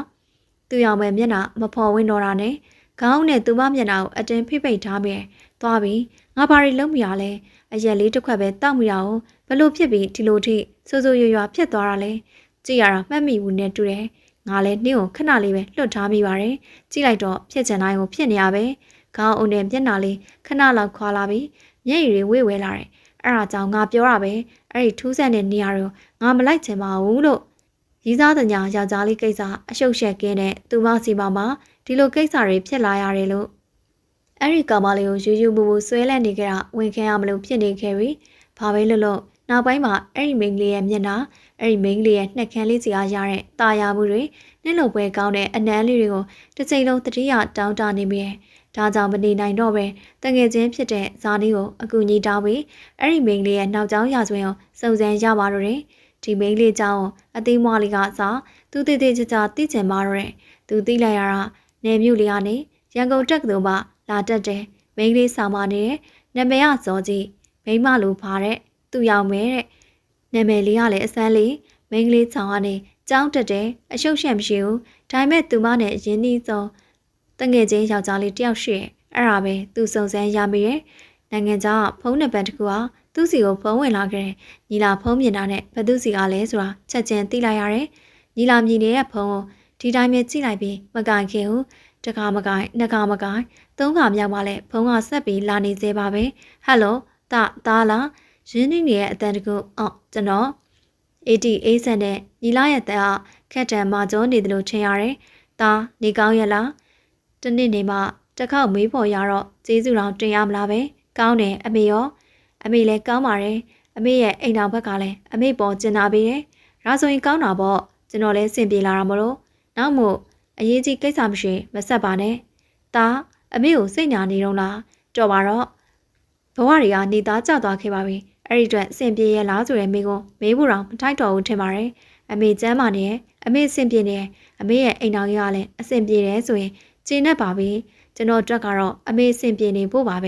ဲဒါပဲမလားကျွန်တော်မနေ့ပြန်ပြိုင်ပွဲရှိလို့အစောကြီးနားယူရတော့မယ်အမေဖုံးဆက်လာတာကိုညီလာဘက်ကပဲပထမဆုံးချလိုက်တယ်တိတ်ဆိတ်သွားတဲ့ခန်းကျသွားတဲ့ဖုံးကိုကြည့်ပြီးညီလာခက်ရွရွလေးမဲ့လိုက်တယ်သူ17နှစ်အရွယ်ပါမိဘနှစ်ပါးကွာရှင်းလိုက်ကြတယ်အဖေလဲကွာရှင်းပြီးတိတ်မကြခင်မှနောက်အင်တာယူလိုက်သလိုအိမ်အောင်ဆက်တွေနဲ့လည်းမမြဲခင်ပဲဇရာတွေနဲ့ပဲအချိန်ကုန်နေခဲ့တယ်အမေဖြစ်သူကနိုင်ငံသားသားတယောက်နဲ့လက်ထပ်ယူပြီးတော့နိုင်ငံသားမှာပဲအခြေချနေခဲ့တာဖြစ်တယ်အခုကအမေစင်ပြေတဲ့ကြောင့်လမ်းပြောရတယ်လားတော်ပြီလေအမေလည်းသူ့မိသားစုတင်နဲ့အဆင်ပြေနေပြီကိုတက်ကညီလာ17နှစ်သားအရွယ်ကနေ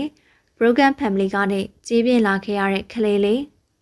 တက်ကညီလာအဲ့ဒီမိန်းကလေးနဲ့ထပ်တွေ့ရဖို့ကြိုးစားနေရဆိုလည်းမမအောင်မိုးရပြီးတဲ့နောက်တက်ကညီလာတိုက်ခန့်ရဲ့ဝယ်ရန်တာလေးမှာသူပြိုင်ခဲ့တဲ့ပြိုင်ပွဲတွေကိုအသေးစိတ်ပြန်လဲကြည့်ရှုသုံးသပ်နေမိတယ်လိုအပ်တာတွေလိုအပ်ချက်တွေဘယ်လိုလိုအပ်လဲဘယ်လိုပြင်ဆင်သင့်လဲဗီဒီယိုပြန်ကြည့်ရင်သူ့ကိုယ်သူဖြည့်စည်းရဲ့မိုးဆက်တွေကခုနကမှတိတ်သွားတဲ့အပီလေထဲမှာဆူထိုင်းမှုတဲ့ရေကြီးရဲ့အနံ့ကရောရှက်နေတယ်သူ့စိတ်ထဲမှာသူ့ရောက်မဲ့အကြောင်းတွေပဲတစ်ချိန်လုံးဝင်နေဆိုင်ကပြိုင်ပွဲတွေကစားပြီးဘာမှသူတို့ပတ်သက်မိတဲ့အရေးစားတွေအကုန်လုံးသူ့မျက်လုံးထဲမှာသူ့ရောက်မဲ့ရဲ့ပုံရိပ်ကမပြောင်းနိုင်ခဲ့ဘူးဒီလိုနဲ့ညီလာပြိုင်ပွဲအကြောင်းကိုဆက်ပြီးကြည့်နေရင်လဲစိတ်မပါတော့ဘူးနားလိုက်ပြီးခြံထဲမှာလမ်းလျှောက်ထွက်လာတယ်သူ့စိတ်ထဲတစ်ချိန်လုံးတွေးနေမိတာဒီချိန်လောက်ဆိုသူမဒီမိုးအေးထဲမှာဘာလုပ်နေမလဲဘာမှပတ်သက်မိခဲ့တာတွေကိုမှတ်မိနိုင်ပါမလားတကယ်လို့မှတ်မိနေရင်သူ့ကိုလည်းသူ့လိုပဲသတိရနေပါလားအဲ့ဒီတော့ကအနမ်းလေးတွေကိုဘယ်လိုများအတိတ်ပဲကောက်နေလိုက်မလဲသူရန်သိချင်နေမိခြံထဲမှာလမ်းလျှောက်ရင်တက်ကညီလာရဲ့မျက်လုံးတွေကအစမတန်ပြူးကျဲသွားတယ်ကန်တရားတိုက်ဆိုင်ပုံများသူရှေ့ဟာမြင်ကွင်းကတကယ်ရောမှန်ရဲ့လားသူမြင်နေတဲ့ဟာတကယ်ရောစစ်မှန်ရဲ့လားတစ်ချိန်လုံးတွေးနေပြီလို့များပုံရိပ်ရောင်များဖြစ်နေမလားတစ်ချိန်လုံးသူ့ရောင်ပဲကိုပဲတွေးနေပြီလို့များသူတွေးနေတဲ့အရာဝတ္ထုတိုင်းတက်ရှိရသူ့ရောင်ပဲဖြစ်နေခဲ့တာလားဇဝေစွာဖြစ်လာရတယ်သူတည်တည်စာကြည့်လိုက်တော့မှဟုတ်တယ်သူ့ချန်လေးကမနီမွေးလေးမှာအဲ့ဒီမိန်းကလေးကိုအမတ်တမဲ့တွေးလိုက်ရတယ်သူ့ရောင်ပဲလမ်းဘေးမှာဒူးထောက်ပြီးဘာလုပ်နေရလဲသူမဘာလုပ်နေလဲဆိုတာသိချင်တာနဲ့အရှိကိုတိုးပြီးကြည့်လိုက်မိတယ်သူရောင်မဲရဲ့လက်ထဲမှာကြောင်လေးတကောင်ကြောင်လေးရဲ့သေးသေးတဲ့ခြေထောက်တွေမှာတန်ရာရနေတယ်သူမအိတ်ထဲကနေပတ်တီးနဲ့ပိုးသက်စီရီထုတ်ပြီးကြောင်လေးကိုတနာနေသလိုမျက်လုံးတွေနဲ့ဈေးထည့်ပေးနေသူမရဲ့မျက်လုံးတွေကကြောင်လေးရဲ့တန်ရာကိုကြည့်ရင်စိုးရိမ်ပြီးနှွေးထွေးမှုပေးနေတဲ့ပုံစံပါသူရောင်မဲကြောင်လေးရဲ့ခေါင်းဖွားဖွားလေးပုတ်တန်ရင်စကားပြောနေအတန်ကတိတ်မကြရမို့တက်ကညီလာအရှိတောင်ကတိုးထွက်ပြီးနားကိုတေးသေးချာချာဆွင့်ထားရတယ်ဘယ်တော့သူ့လိုလူကဒီလောက်ဆက်စုသွားရတာလဲအဲ့ဒါတွေကအရေးမကြီးသေးဘူးဒီမိန်းကလေးဘာလုပ်နေလဲသူသိချင်တယ်ကြောင်လေဘသူလက်ချက်လဲဘသူလှုပ်တာလဲနားနေမှာပေါ့တော့ဈေးထည့်ပေးမယ်ခဏလေးပဲတီးခံလိုက်သိလားဒါပေမဲ့မကြောက်နေတော့ငါပြုတ်စုပေးမယ်ကြောင်လေးကနာကျင်နေပုံရပေးမယ်သူအောင်မဲရဲ့နှွေးထွေးမှုကြောင့်ငြိမ်ငြိမ်လေးနေတယ်သူမနှကန်းလေးတစ်ချွန်ချွန်နဲ့ဆက်ပြောနေပြန်တယ်နေကငါနဲ့တွေ့ရတာကံကောင်းတာပဲမိုးအေးကြရဲမှာနင့်ကိုဘသူမှမတွေ့ခင်ဘယ်လိုလုပ်မလဲတကောင်နဲ့ဒုက္ခရောက်နေမှာပေါ့တနာပါတယ်ငါကယ်ပေးမယ်နော်ဒီစကားကိုအသေးစိတ်နားထောင်တဲ့တက်ကညီလာရဲ့နှလုံးသားတွေပူနွေးလာရတယ်ဘာမှမဆိုင်တဲ့သူ့ရဲ့မျက်လုံးတွေကစိုစိုလာခဲ့တဲ့လမ်းဘေးကြောင်လေးစီပါတော့မှဂယူးဆိုင်တွေတွေ့ပေးမဲ့သူတွေ့လာသေးရပဲဘာလို့သူ့မှာကြတယောက်မှမရှိရတာလဲသူပထမဆုံးတွေးမိတာအဲ့ဒီကြောင်လေးပဲသူမလက်ပေါ်မှာရှိနေအဲ့ဒီကြောင်လေးကိုသူမနာလို့ဆိုင်ငယ်ပြိုင်ပွဲကားပြိုင်ပွဲတွေမှာဒဏ်ရာရတိုင်းဘယ်သူမှသူ့ကိုအဆင်ပြေရလားတခုံးမှမပေးကြသလိုဒဏ်ရာကိုလည်းစေးထက်ပေးမဲ့သူမရှိဘူးလမ်းဘေးကြောင်လေးကိုဂယူးဆိုင်ပေးတဲ့သူရောင်မဲရဲ့ပုံရိပ်တွေကသူ့ရင်ထဲကိုနှွေးထွေးစေတယ်ဒီလိုနဲ့ညီလာကိုကြည့်နေတော့ရုတ်တဲ့အမျိုးသားတယောက်ကသူမနာမှာရောက်လာတယ်ကြောင်လေးကဒဏ်ရာရနေရလားငါလည်းကူပေးမယ်လေအော်ရတုကသူ့ရောင်မဲနားကိုကပ်ပြီးစကားပြောလာတယ်အဲ့ဒီမိန်းကလေးကလည်းရတုကိုပြုံးပြနေအဲ့ဒီသူကဘာတူလဲဆိုတာတက်ကညီလာချက်ချင်းတန်းသိလိုက်တယ်အဲ့ဒါကအဲ့ဒီမိန်းကလေးရဲ့တူရဲသောတငယ်ချင်းယောက်ျားလေးဆိုတာပဲဖြစ်ရမယ်အရန်ရင်းနှီးတဲ့ပုံပုံမြင်လေညီလာရဲ့ရင်ထဲမှာမသက်မသားဖြစ်ရလိမ့်မယ်သူတကယ်ကိုရတုကိုမနာလို့ဖြစ်နေရပဲ အပြင်ပုံပန်းတင်ပြင်ကိုကြည့်လိုက်တာနဲ့ဘာနဲ့မှနှိုင်းရှင်စရာမရှိရဲ့အဲ့ဒီတငယ်ချင်းကောင်းလေးကိုတက်ကညီလာမနာလို့ဖြစ်ပြီးဘာလို့လဲဆိုတော့ရတူကသူ့ရောင်မဲနဲ့ရင်းနှီးနေတဲ့အတွက်ပါပဲရင်းရင်းနှီးနှီးဆက်ဆံနေတဲ့ပုံရိပ်တွေကိုသူဆက်ပြီးကြည့်နေမိရဲ့ညီလာရဲ့စိတ်ထဲမှာမီးတောင်လေးတစ်ခုလောင်ကျွမ်းနေသလိုခံစားရတယ်သူကိုယ်တိုင်ချက်ချင်းပဲသူ့ရောင်မဲစီသွားပြီးကုညီခြင်းနဲ့ဒါပေမဲ့ဘာကြောင့်များမသွားရတာလဲငါဘာကြောင့်သူ့ရောင်မဲစီမသွားရရတာလဲအဲ့ကောင်ကတော့ရင်းရင်းနှီးနှီးနဲ့ငါကဘာကြောင့်ဒီလိုဖြစ်နေရတာလဲသူ့ကိုယ်သူပြန်မေးခွန်းထုတ်မိတယ်အဲ့ဒီတတင်ကားလေးမှာညီလာကဆုံးဖြတ်ချက်တကူချလိုက်တဲ့သူဒီထက်ပိုပြီးစွန့်စားမှရမယ်သူ့ရောင်မဲကိုသူ့ပဲပိုင်ဆိုင်ခြင်းနဲ့သူများလက်ဦးမှမလူလာဘူးသူမကိုဆုံးရှုံးခြင်းစိတ်မရှိဘူးဒီကနေ့မှပဲသူသိလိုက်ရတယ်သူမရဲ့ကျင့်နာတနာမှုနှွေးထွေးမှုဟာသူ့အတွက်ဘလောက်ထိတန်ဖိုးရှိလဲဆိုတာသူ့နာမှာအဲ့လိုမျိုးနှွေးထွေးတဲ့စိတ်ထားရှိတဲ့မိန်းကလေးတယောက်တေချာပေါက်လိုအပ်နေပါပြီသူ့ကိုနှွေးထွေးပေးနိုင်တဲ့တူရဲသောမိန်းလေးကလည်းသူ့ရောင်မဲကလွဲပြီးတခြားမရှိတော့ဘူးဟုတ်တယ်သူ့ရောင်မဲကိုတကယ်ချစ်မိသွားပြီလေထဲမှာလောင်စာစီအနက်နဲ့ပူပြင်းတဲ့မော်တော်ဆိုင်ကအိတ်ဇောနဲ့တွေရောထွေးနေတဲ့ညနေစီစာပါမြို့ပြင်ကွင်းကျဲကျဲကြီးထဲမှာဆိုင်ကပြိုင်ပွဲတစ်ခုအပီးသက်ခါနီလူအုပ်ကြီးရဲ့အော်ဟစ်တန်တွေကြားဆိုင်ကအင်ဂျင်ကလည်းအတန်တွေကလွှမ်းမိုးနေကြပါပဲပြိုင်ပွဲရဲ့နောက်ဆုံးခွေထဲမှာအနီအောင်ဆိုင်ကစီးပြီးဟမ်မက်ဆောင်ထားတဲ့တက်ကညီလာရဲ့နောက်မှာထက်ချက်မကွာလိုက်လာတဲ့ဆိုင်ကတစီပြည်တွင်းပွဲတွေမှာဆိုတိတ်မပြိုင်ခြင်းတဲ့တက်ကညီလာအခုတစ်ခါမှလည်းငင်းမြတဲ့အကြောင်းပြချက်တွေကြောင့်ပြည်တွင်းပွဲကိုထပ်ပြိုင်ရပြန်တယ်ဒီဘက်မှာလည်းဘယ်ဘွားရေဆက်တွေလည်းမသိဘူးဒီကကချင်သားဘရန်ခွန်နဲ့ပဲထပ်တွေ့ပြန်တယ်အရှိတစ်ခေါက်ပွဲမှာဒီလူရဲ့ကွန်ပလိန်တက်မှုအရှုံးကိုလက်မခံခြင်းမှုဒီအကြောင်းပြချက်တွေတဲ့အဲ့လူကိုသိကြည့်မြခဲ့ဘူးဒီဘက်မှာလည်းတိုက်ဆန်ဆိုင်အကျိတ်နဲ့ရှင်ပြရမှာလဲသူနဲ့ဖြစ်နေခဲ့တဲ့ဘရန်ခွန်ကညီလာဆိုင်ကရဲ့ဘဲဘက်ဘိန်းနာကနေအတင်းဝင်ရောက်လာပြီးသူ့ဆိုင်ကကိုညီလာဆိုင်ကစီအန်ရီရှိစွာကတ်စည်းလာတယ်ညီလာချက်ချင်းပဲဘရန်ကိုရှောင်တိန်ဖို့ညာဘက်ကိုအနှဲငင်ရေးလိုက်တယ်ဒါပေမဲ့ဘရန်ရဲ့ခြေထောက်ကညီလာဆိုင်ကရဲ့နောက်ကိုအားပြင်းပြင်းနဲ့လှိမ့်ကန်တယ်လူအုပ်ကြီးကအိုးဆိုပြီးအမေရိကန်အသီးသီးတွေနဲ့ရင်ထိတ်စွာစောင့်ကြည့်နေကြတယ်ဒါပေမဲ့ညီလာသူ့ဆိုင်ကကိုမရိုင်လျောင်းတတိနဲ့ထိန်းနိုင်ခဲ့ပြီးနောက်ဆုံးမြင်းချောင်းကိုဖြတ်ကျော်သွားတယ်သူနိုင်သွားခဲ့ပြီးလူအုပ်ကြီးရဲ့အော်ဟစ်တန်တွေထုံးတန်တွေကြားတွေကညီလာသူ့ဆိုင်ကပေါ်ကနေဆင်းလာပြီးသူ့ရဲ့ချွေးကိုဟန်မပြတ်တုပ်လိုက်တယ်သူ့မျက်လုံးတွေမှာအနိုင်ယူလိုက်ရတဲ့ပျော်ရွှင်မှုနဲ့တူယုံကြည်ချက်ပြက်ပြက်သားသားတွေလည်းရှိနေခဲ့တယ်ဘရန်ကိုကသူ့ဆိုင်ကကိုကြမ်းကြမ်းတန်တန်တွန်းလဲချပြီးသူ့အုတ်ထုပ်ကိုဆွဲချုပ်ပြီးမြေပြင်ပေါ်ကိုပြစ်ချလိုက်တယ်သူ့မျက်နှာဟာဒေါသငွေ့နဲ့နေရဲနေတက်ကညီလာဘရန်ရဲ့အတန်ကလေထုကိုချောင်းလန့်နေသလိုဟိမ့်ထွက်လာခဲ့တယ်ညီလာကလည်းခီးမဆိုင်သလိုတစ်ချက်လေးတောင်မှနောက်မတွန်ပဲပြန်လဲကြည့်တယ်လူအုပ်တွေကလည်းသူတို့နှစ်ယောက်ဘာဆက်ဖြစ်မလဲဆိုတာကိုစိတ်ဝင်စားဝိုင်းကြည့်နေကြတယ်ဘာလဲပြိုင်ပြီးသွားပြီညီလာကအေးစစ်စစ်ပြောလိုက်ပေမဲ့အဲ့ဒီတန်တွေထဲမှာစိတ်မရှိမှုတွေပါဝင်တယ်မင်းကကောက်ကျတဲ့နီးနဲ့နိုင်သွားတာဘရန်ကလက်ညှိုးထိုးပြီးအော်ဟစ်ရန်ရှာပြစ်တင်တယ်ဟာကောက်ကျတဲ့နီးလက်ကဘာလဲလူတိုင်းမြင်နေကြအတိုင်းပဲမင်းကမင်းရဲ့ဆိုင်ကနဲ့ငါဆိုင်ကကိုထိအောင်လုပ်တာငါရှောင်နိုင်ခဲ့တယ်မလိုအပ်ပဲစကားတွေများကြီးပြောရတာညီလာမကြိုက်ဆုံးပဲမင်းကကိုယ့်ရဲ့နေရာမှာမင်းရဲ့ဘိန်းတွေကငါးစီကိုဝင်လာတာမင်းကငါ့ကိုတွန်းထုတ်ဖို့ကြိုးစားတာဘရန်ကလူအုပ်ဘက်လဲပြီးအော်တယ်သူမှန်ပါတယ်ပေါ့ဒီကောင်ကစီကန်ချိုးပေါက်တယ်ဘရန်ခွန်ပြောကြောင်းလူအုပ်တွေကလူတချို့ကညီလာကိုတန်တရားနဲ့ကြည်လာကြတယ်တချို့ကတော့ဘရန်ရဲ့ပြုတ်ဖို့ညှင်းဆန်ကြတယ်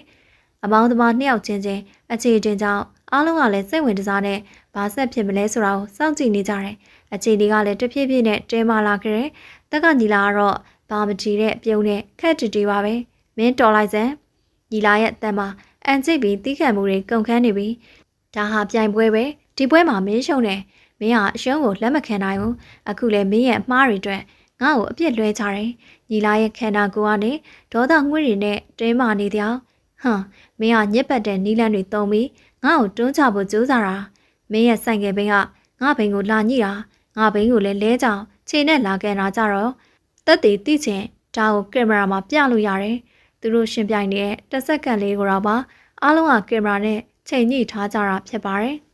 ်ဘရန်ကလက်သီးဆုပ်ပြီးညီလာရဲ့ရှင်ဘက်ကိုအားနဲ့တွန်းလိုက်တယ်ညီလာကနောက်တလန်ဆုပ်သွားပေမဲ့သူ့ခြေထောက်တွေကခိုင်မာတန်မာနေသေးပဲသူ့မျက်လုံးတွေထဲမှာဒေါသတွေမီးတောက်လာခဲ့တယ်အရှုံးသမားတွေကလူပါဝါပြီးသူ့ကိုရန်ရှာရတယ်လို့ ဒီလိုပြိုင်ပွဲမှာဘသူကကောက်ကျစ်ဆဲလဲပြီးရှင်ပြိုင်လဲဆိုတာအားလုံးထက်မင်းကပုံသိမှာပါမင်းဘရန်ကိုတန်ကတုံတုံရီဖြစ်လာတယ်ညီလာတန်ကတော့ယုံကြည်ချက်ပြင်းပြင်းနဲ့အမတ်တရားကိုရင်ဆိုင်မဲ့အခြေအနေတွေပြင်းထန်နေငါထက်သားချင်းအဲ့လိုခွေးလုံရက်တွေနဲ့မရှင်ရဘူးသူ့ပြောကြဘရန်ကိုရဲ့မျက်နှာပိုပြီးညီရဲလာတယ်ညီလာစကလုံးတွေကသူ့ရဲ့အားနည်းချက်ကိုထိုးနှက်လိုက်သလိုပါပဲဒီနေ့တော့မင်းကကံကောင်းလို့နိုင်သွားတာပါကြားပါပဲကံကောင်းလို့မဟုတ်ဘူးဘရန်ကိုငါစူးစမ်းအားထုတ်မှုကြောင့်နိုင်တာငါဟာဒီပြိုင်ပွဲတွေလေ့ကျင့်ခဲ့တယ်မင်းကတော့ညစ်ပတ်တဲ့နီးလန့်တွေပဲကြံစီနေကြတာမင်းရဲ့စိတ်ဓာတ်ကပဲမင်းကိုဒီလိုနေအောင်ရောက်စေတာမင်းလူအုပ်တွေကလူတယောက်ကဘရန်ကိုလက်ညှိုးထိုးပြီးမကျေနပ်သလိုဝိုင်းអော်လာခဲ့တယ်ဟိတ်ကရက်လိုက်စမ်းအရှုံးကိုလက်ခံလိုက်တော့ညီလာဝိုင်းអော်လာတဲ့လူတွေကိုလက်ကိုမြှောက်ပြလိုက်ပြီးလူအုပ်ကိုဝင်ပပါဖို့အချက်ပြတယ်ညီလာသူ့တန်ကိုအေးစေးတည်ငြိမ်ထိန်ပြီးပြောတယ်ဒီလိုစိတ်ဓာတ်မျိုးနဲ့မင်းငါ့ကိုအခက်ပေါင်းများစွာပြိုင်လဲအရှုံးကိုပဲရမှာလက်ခံထားလိုက်တော့ငါထက်မသားစီရဘူးမင်းကရှုံးတဲ့လူပဲ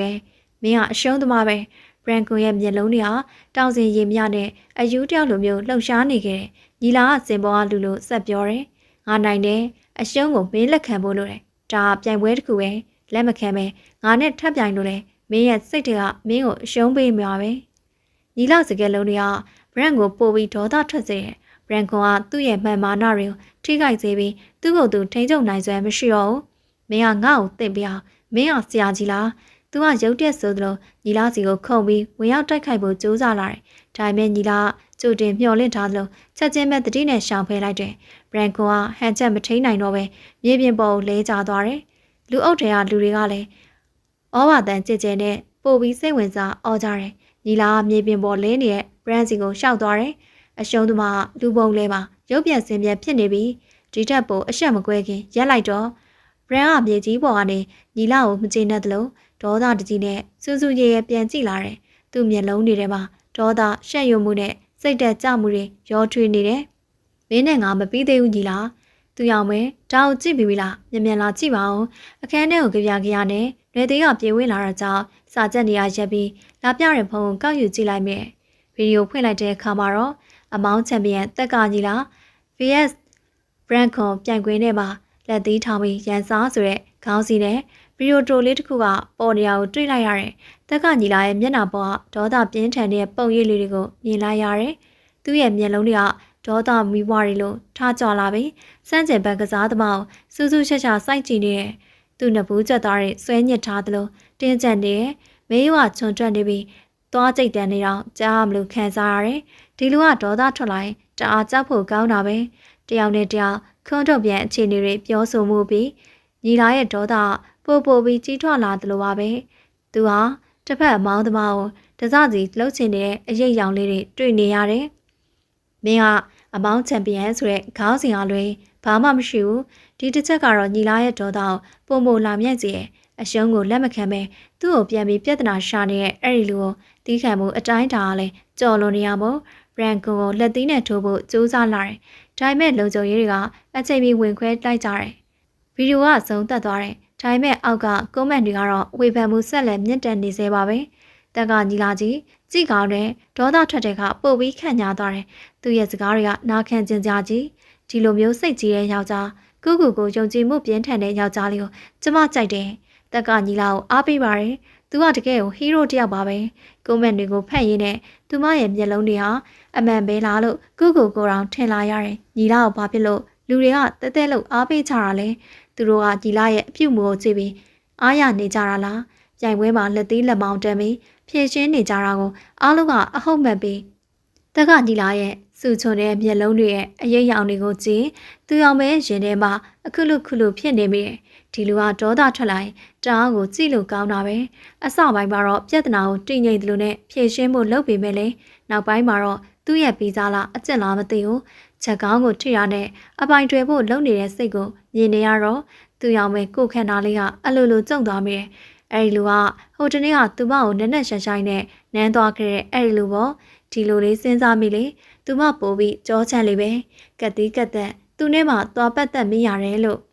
့ညီလာသူရောက်မယ်ကိုပရမဆုံးချိန်ပြိုင်ပွဲမှာတွေ့ရရဲ့ဘားလေးတစ်ခုမှပြန်တွေ့ရရဲ့ပြီးတော့လမ်းဘေးကြောင်လေးကိုဇီးဥဆိုင်နှွေးထွေးပေးနေရတဲ့ တွေ့ရှိပြီးကြရာသူ့စိတ်ကိုမယိုးမရဖြစ်စေရပဲအဲ့ဒီတွေးဆုံမှုကနေညီလာနှလုံးသားလှောက်ခတ်သွားစေခဲ့တယ်သူရောင်မေကညီလာဘဝရဲအမတ်တမဲ့ဝင်ရောက်လာတဲ့လေပြင်းမုန်တိုင်းကြီးနဲ့တူတယ်သူမရဲ့အပြုံးစကားပြောဟန်ရီမောတန်နှွေးထွေးပေးမှုဂရုစိုက်မှုတွေကညီလာကိုဆွဲမဲ့စေခဲ့တယ်သူမမှာရတူးဆိုတဲ့ယောက်ျားလေးတငယ်ချင်းတူရှိနေအောင်လေစုံစမ်းပြီးသလိုဟိုတနေ့ကမျက်စိရှိပါတယ်အဲ့ဒီကောင်လေးနဲ့သူမဘလောက်ရင်းနှီးကျွမ်းဝင်တယ်လဲသူသိရပြီရတူးနဲ့သူရောင်မဲတို့က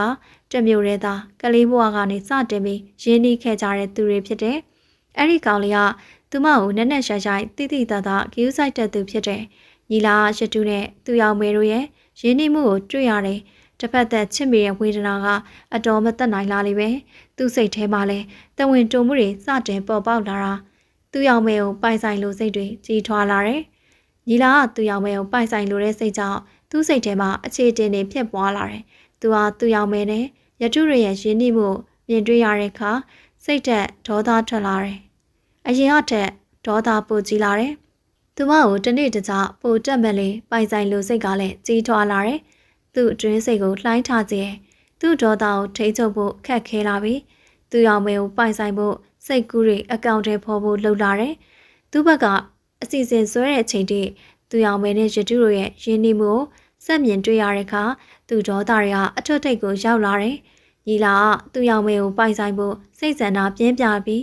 ရတုကိုသူ့ဘာနာမှာစက်မမြင်ချင်တော့ပတ်ဝန်းကျင်တစ်ခုလုံးအမောင်ကျကျပြုတ်လာပြီဖြစ်တယ်ကြောင်းလွတ်တဲ့ချိန်ရောက်ပြီမဲ့သူအောင်မဲတယောက်တည်းအဆောင်ပြန်ဖို့စိတ်ကူးမရဲသေးဘူးဒီနေ့မှຫນွေသူကအရေးကြီးကိစ္စရှိလို့အရင်ပြန်သွားခဲ့တာဖြစ်တယ်ရတုကိုသာစောင့်ဖို့ရှိတော့မို့အချိန်လေးနည်းငယ်စောင့်နေတဲ့အချိန်မှာမကြခင်မှာပဲရတုကသူမစီကိုရောက်လာခဲ့ပါတယ်စောင့်နေရကြာသွားပြီလားသိမကြသေးပါဘူးဒါဆိုပြန်အောင်လေ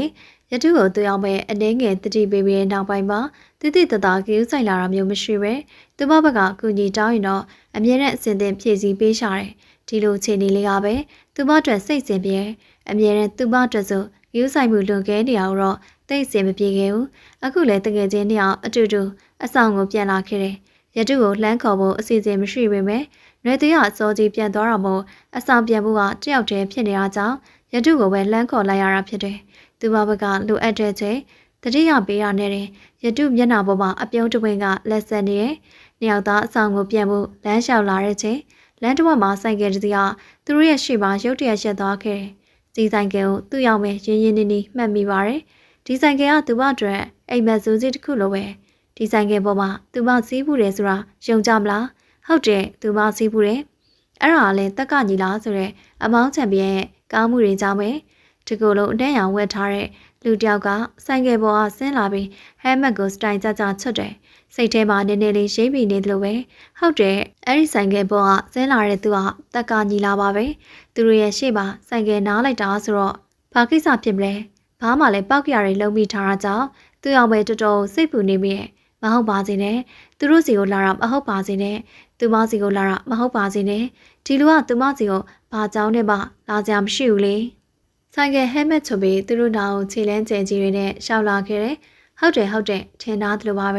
ဲသူမရဲ့ရှေ့မှာရက်လိုက်ပြီးသူ့ရောင်မဲကိုတစ်ချက်ရတုကိုတစ်ချက်ကြည့်လာတယ်အဲဒီကြည့်တွေထဲမှာအေးစိတ်နဲ့လေထုတွေပါဝင်နေတယ်လို့ခံစားရတယ်ကြောချမ်းစရာကြီးတီတင်းတဲ့မျက်နှာထားမေးရိုးချွတ်ချွတ်ဆူရဲတဲ့မျက်လုံးတွေ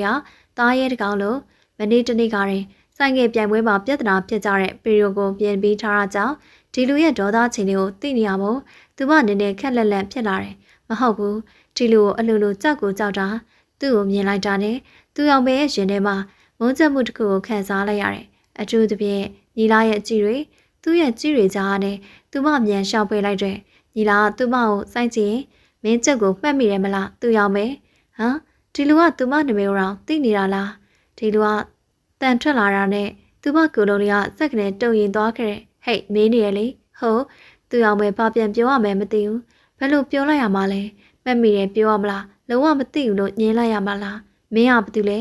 တကယ်ကရတုသိနေပြီးသားပါဒီလူကဘာတူလဲဆိုတာရတုစီကအတန်ကြားရနဲ့တက်ကညီလာအရေးမပါသလိုရတုကိုကြည့်လာပြီးကိုကိစ္စမပိုင်စိုင်းလို့န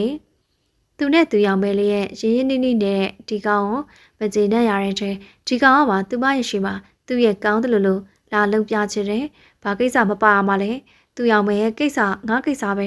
သူရောင်မဲနဲ့မင်းကတငယ်ချင်းတွေမလားတငယ်ချင်းဆိုတငယ်ချင်းနေရာမှာနေအတိတ်ပဲပပနဲ့ပြောလာတဲ့စကားကြောင့်ရတုမျက်နှာပြတ်သွားတယ်သူတိတ်တကိုးချင်တဲ့သူမရဲ့နာမနှစ်ပေါင်းများစွာနေလာတော့တငယ်ချင်းဆိုတဲ့စီးရနေမတက်ရသေးဘူးမလားအဲ့ဒါသူ့ရဲ့နေထားသူ့ရဲ့နေရာပဲတန်ခါညီလ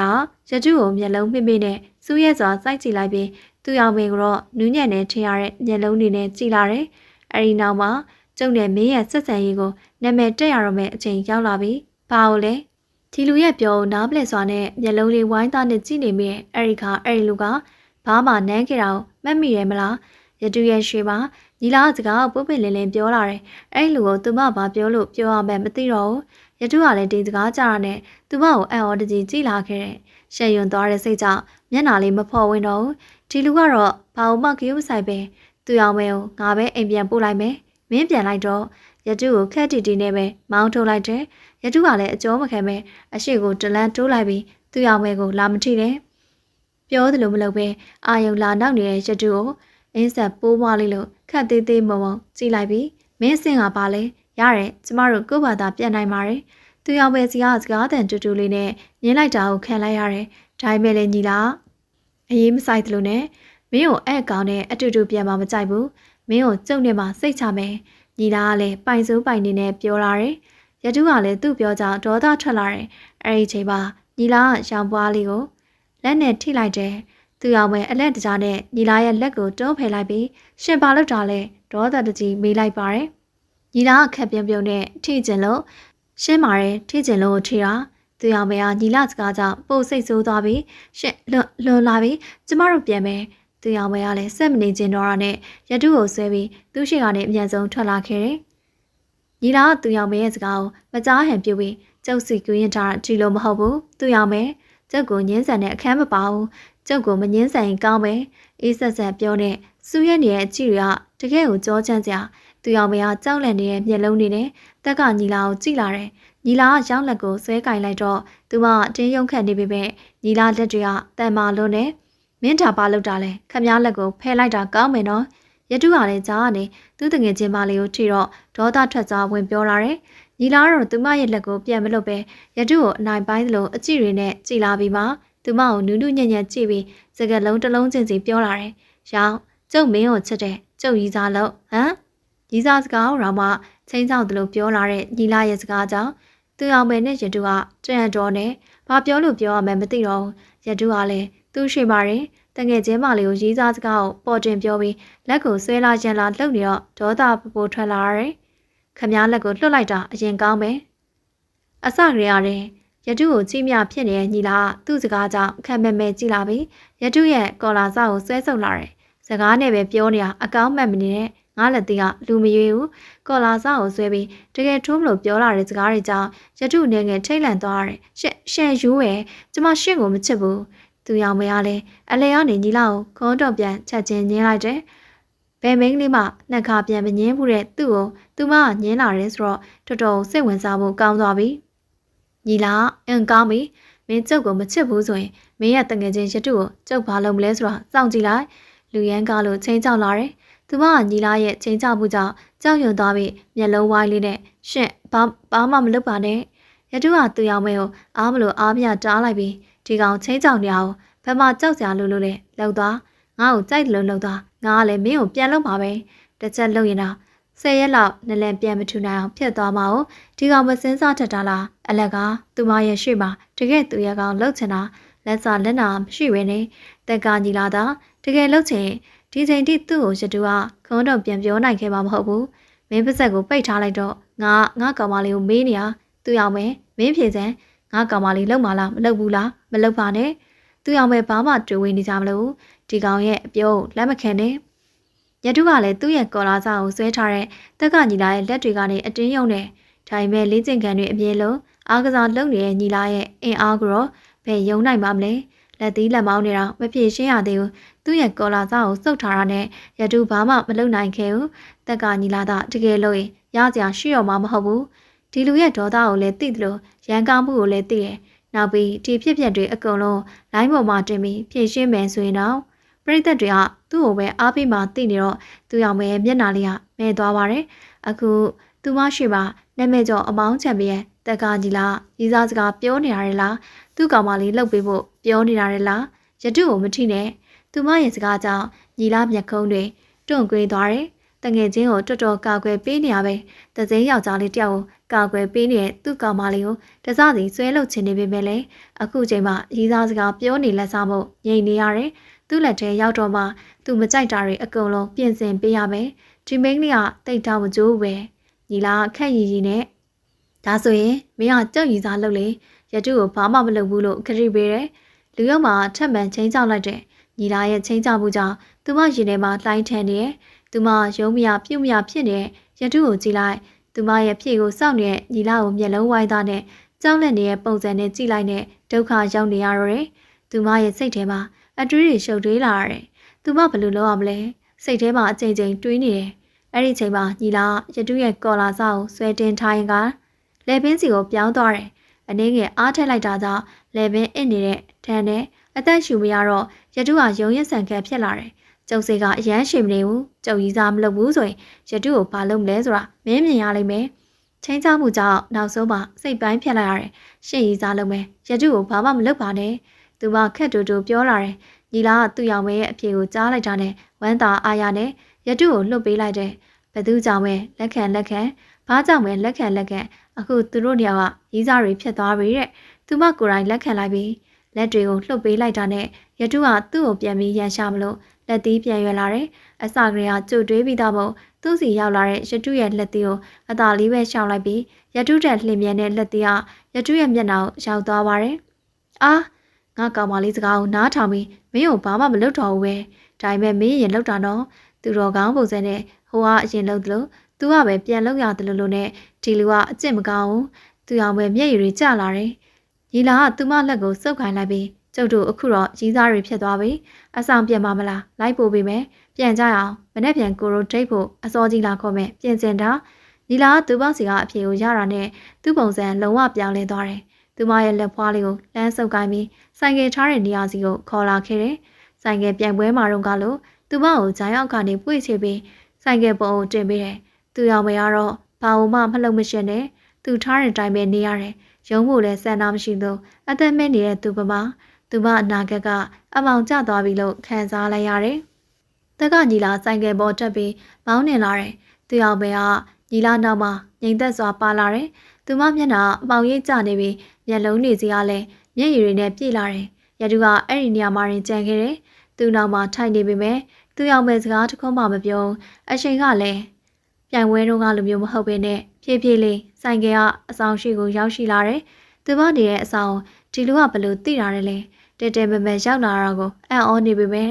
ခုနကအဖြစ်ပြက်ကပို့ပြီးအံ့ဩစရာကောင်းတာမို့လို့သူမအနေနဲ့ဘာမှမပြောနိုင်ခဲ့ဘူးအသီးနဲ့ခန္ဓာကိုယ်ကမကတ်သေးဘူးမနဲ့ပြန်ပြင်ဆင်ထားလာခေါ်ပဲငင်းလို့လည်းမရတာမို့သူမခေါင်းညိတ်ပြလိုက်တဲ့အဆောင်လေးတွေကိုမဝင်ခင်သူရောင်မဲရဲ့လက်ဖူးလေးကိုတစ်ချက်နမ်းပစ်လိုက်တယ်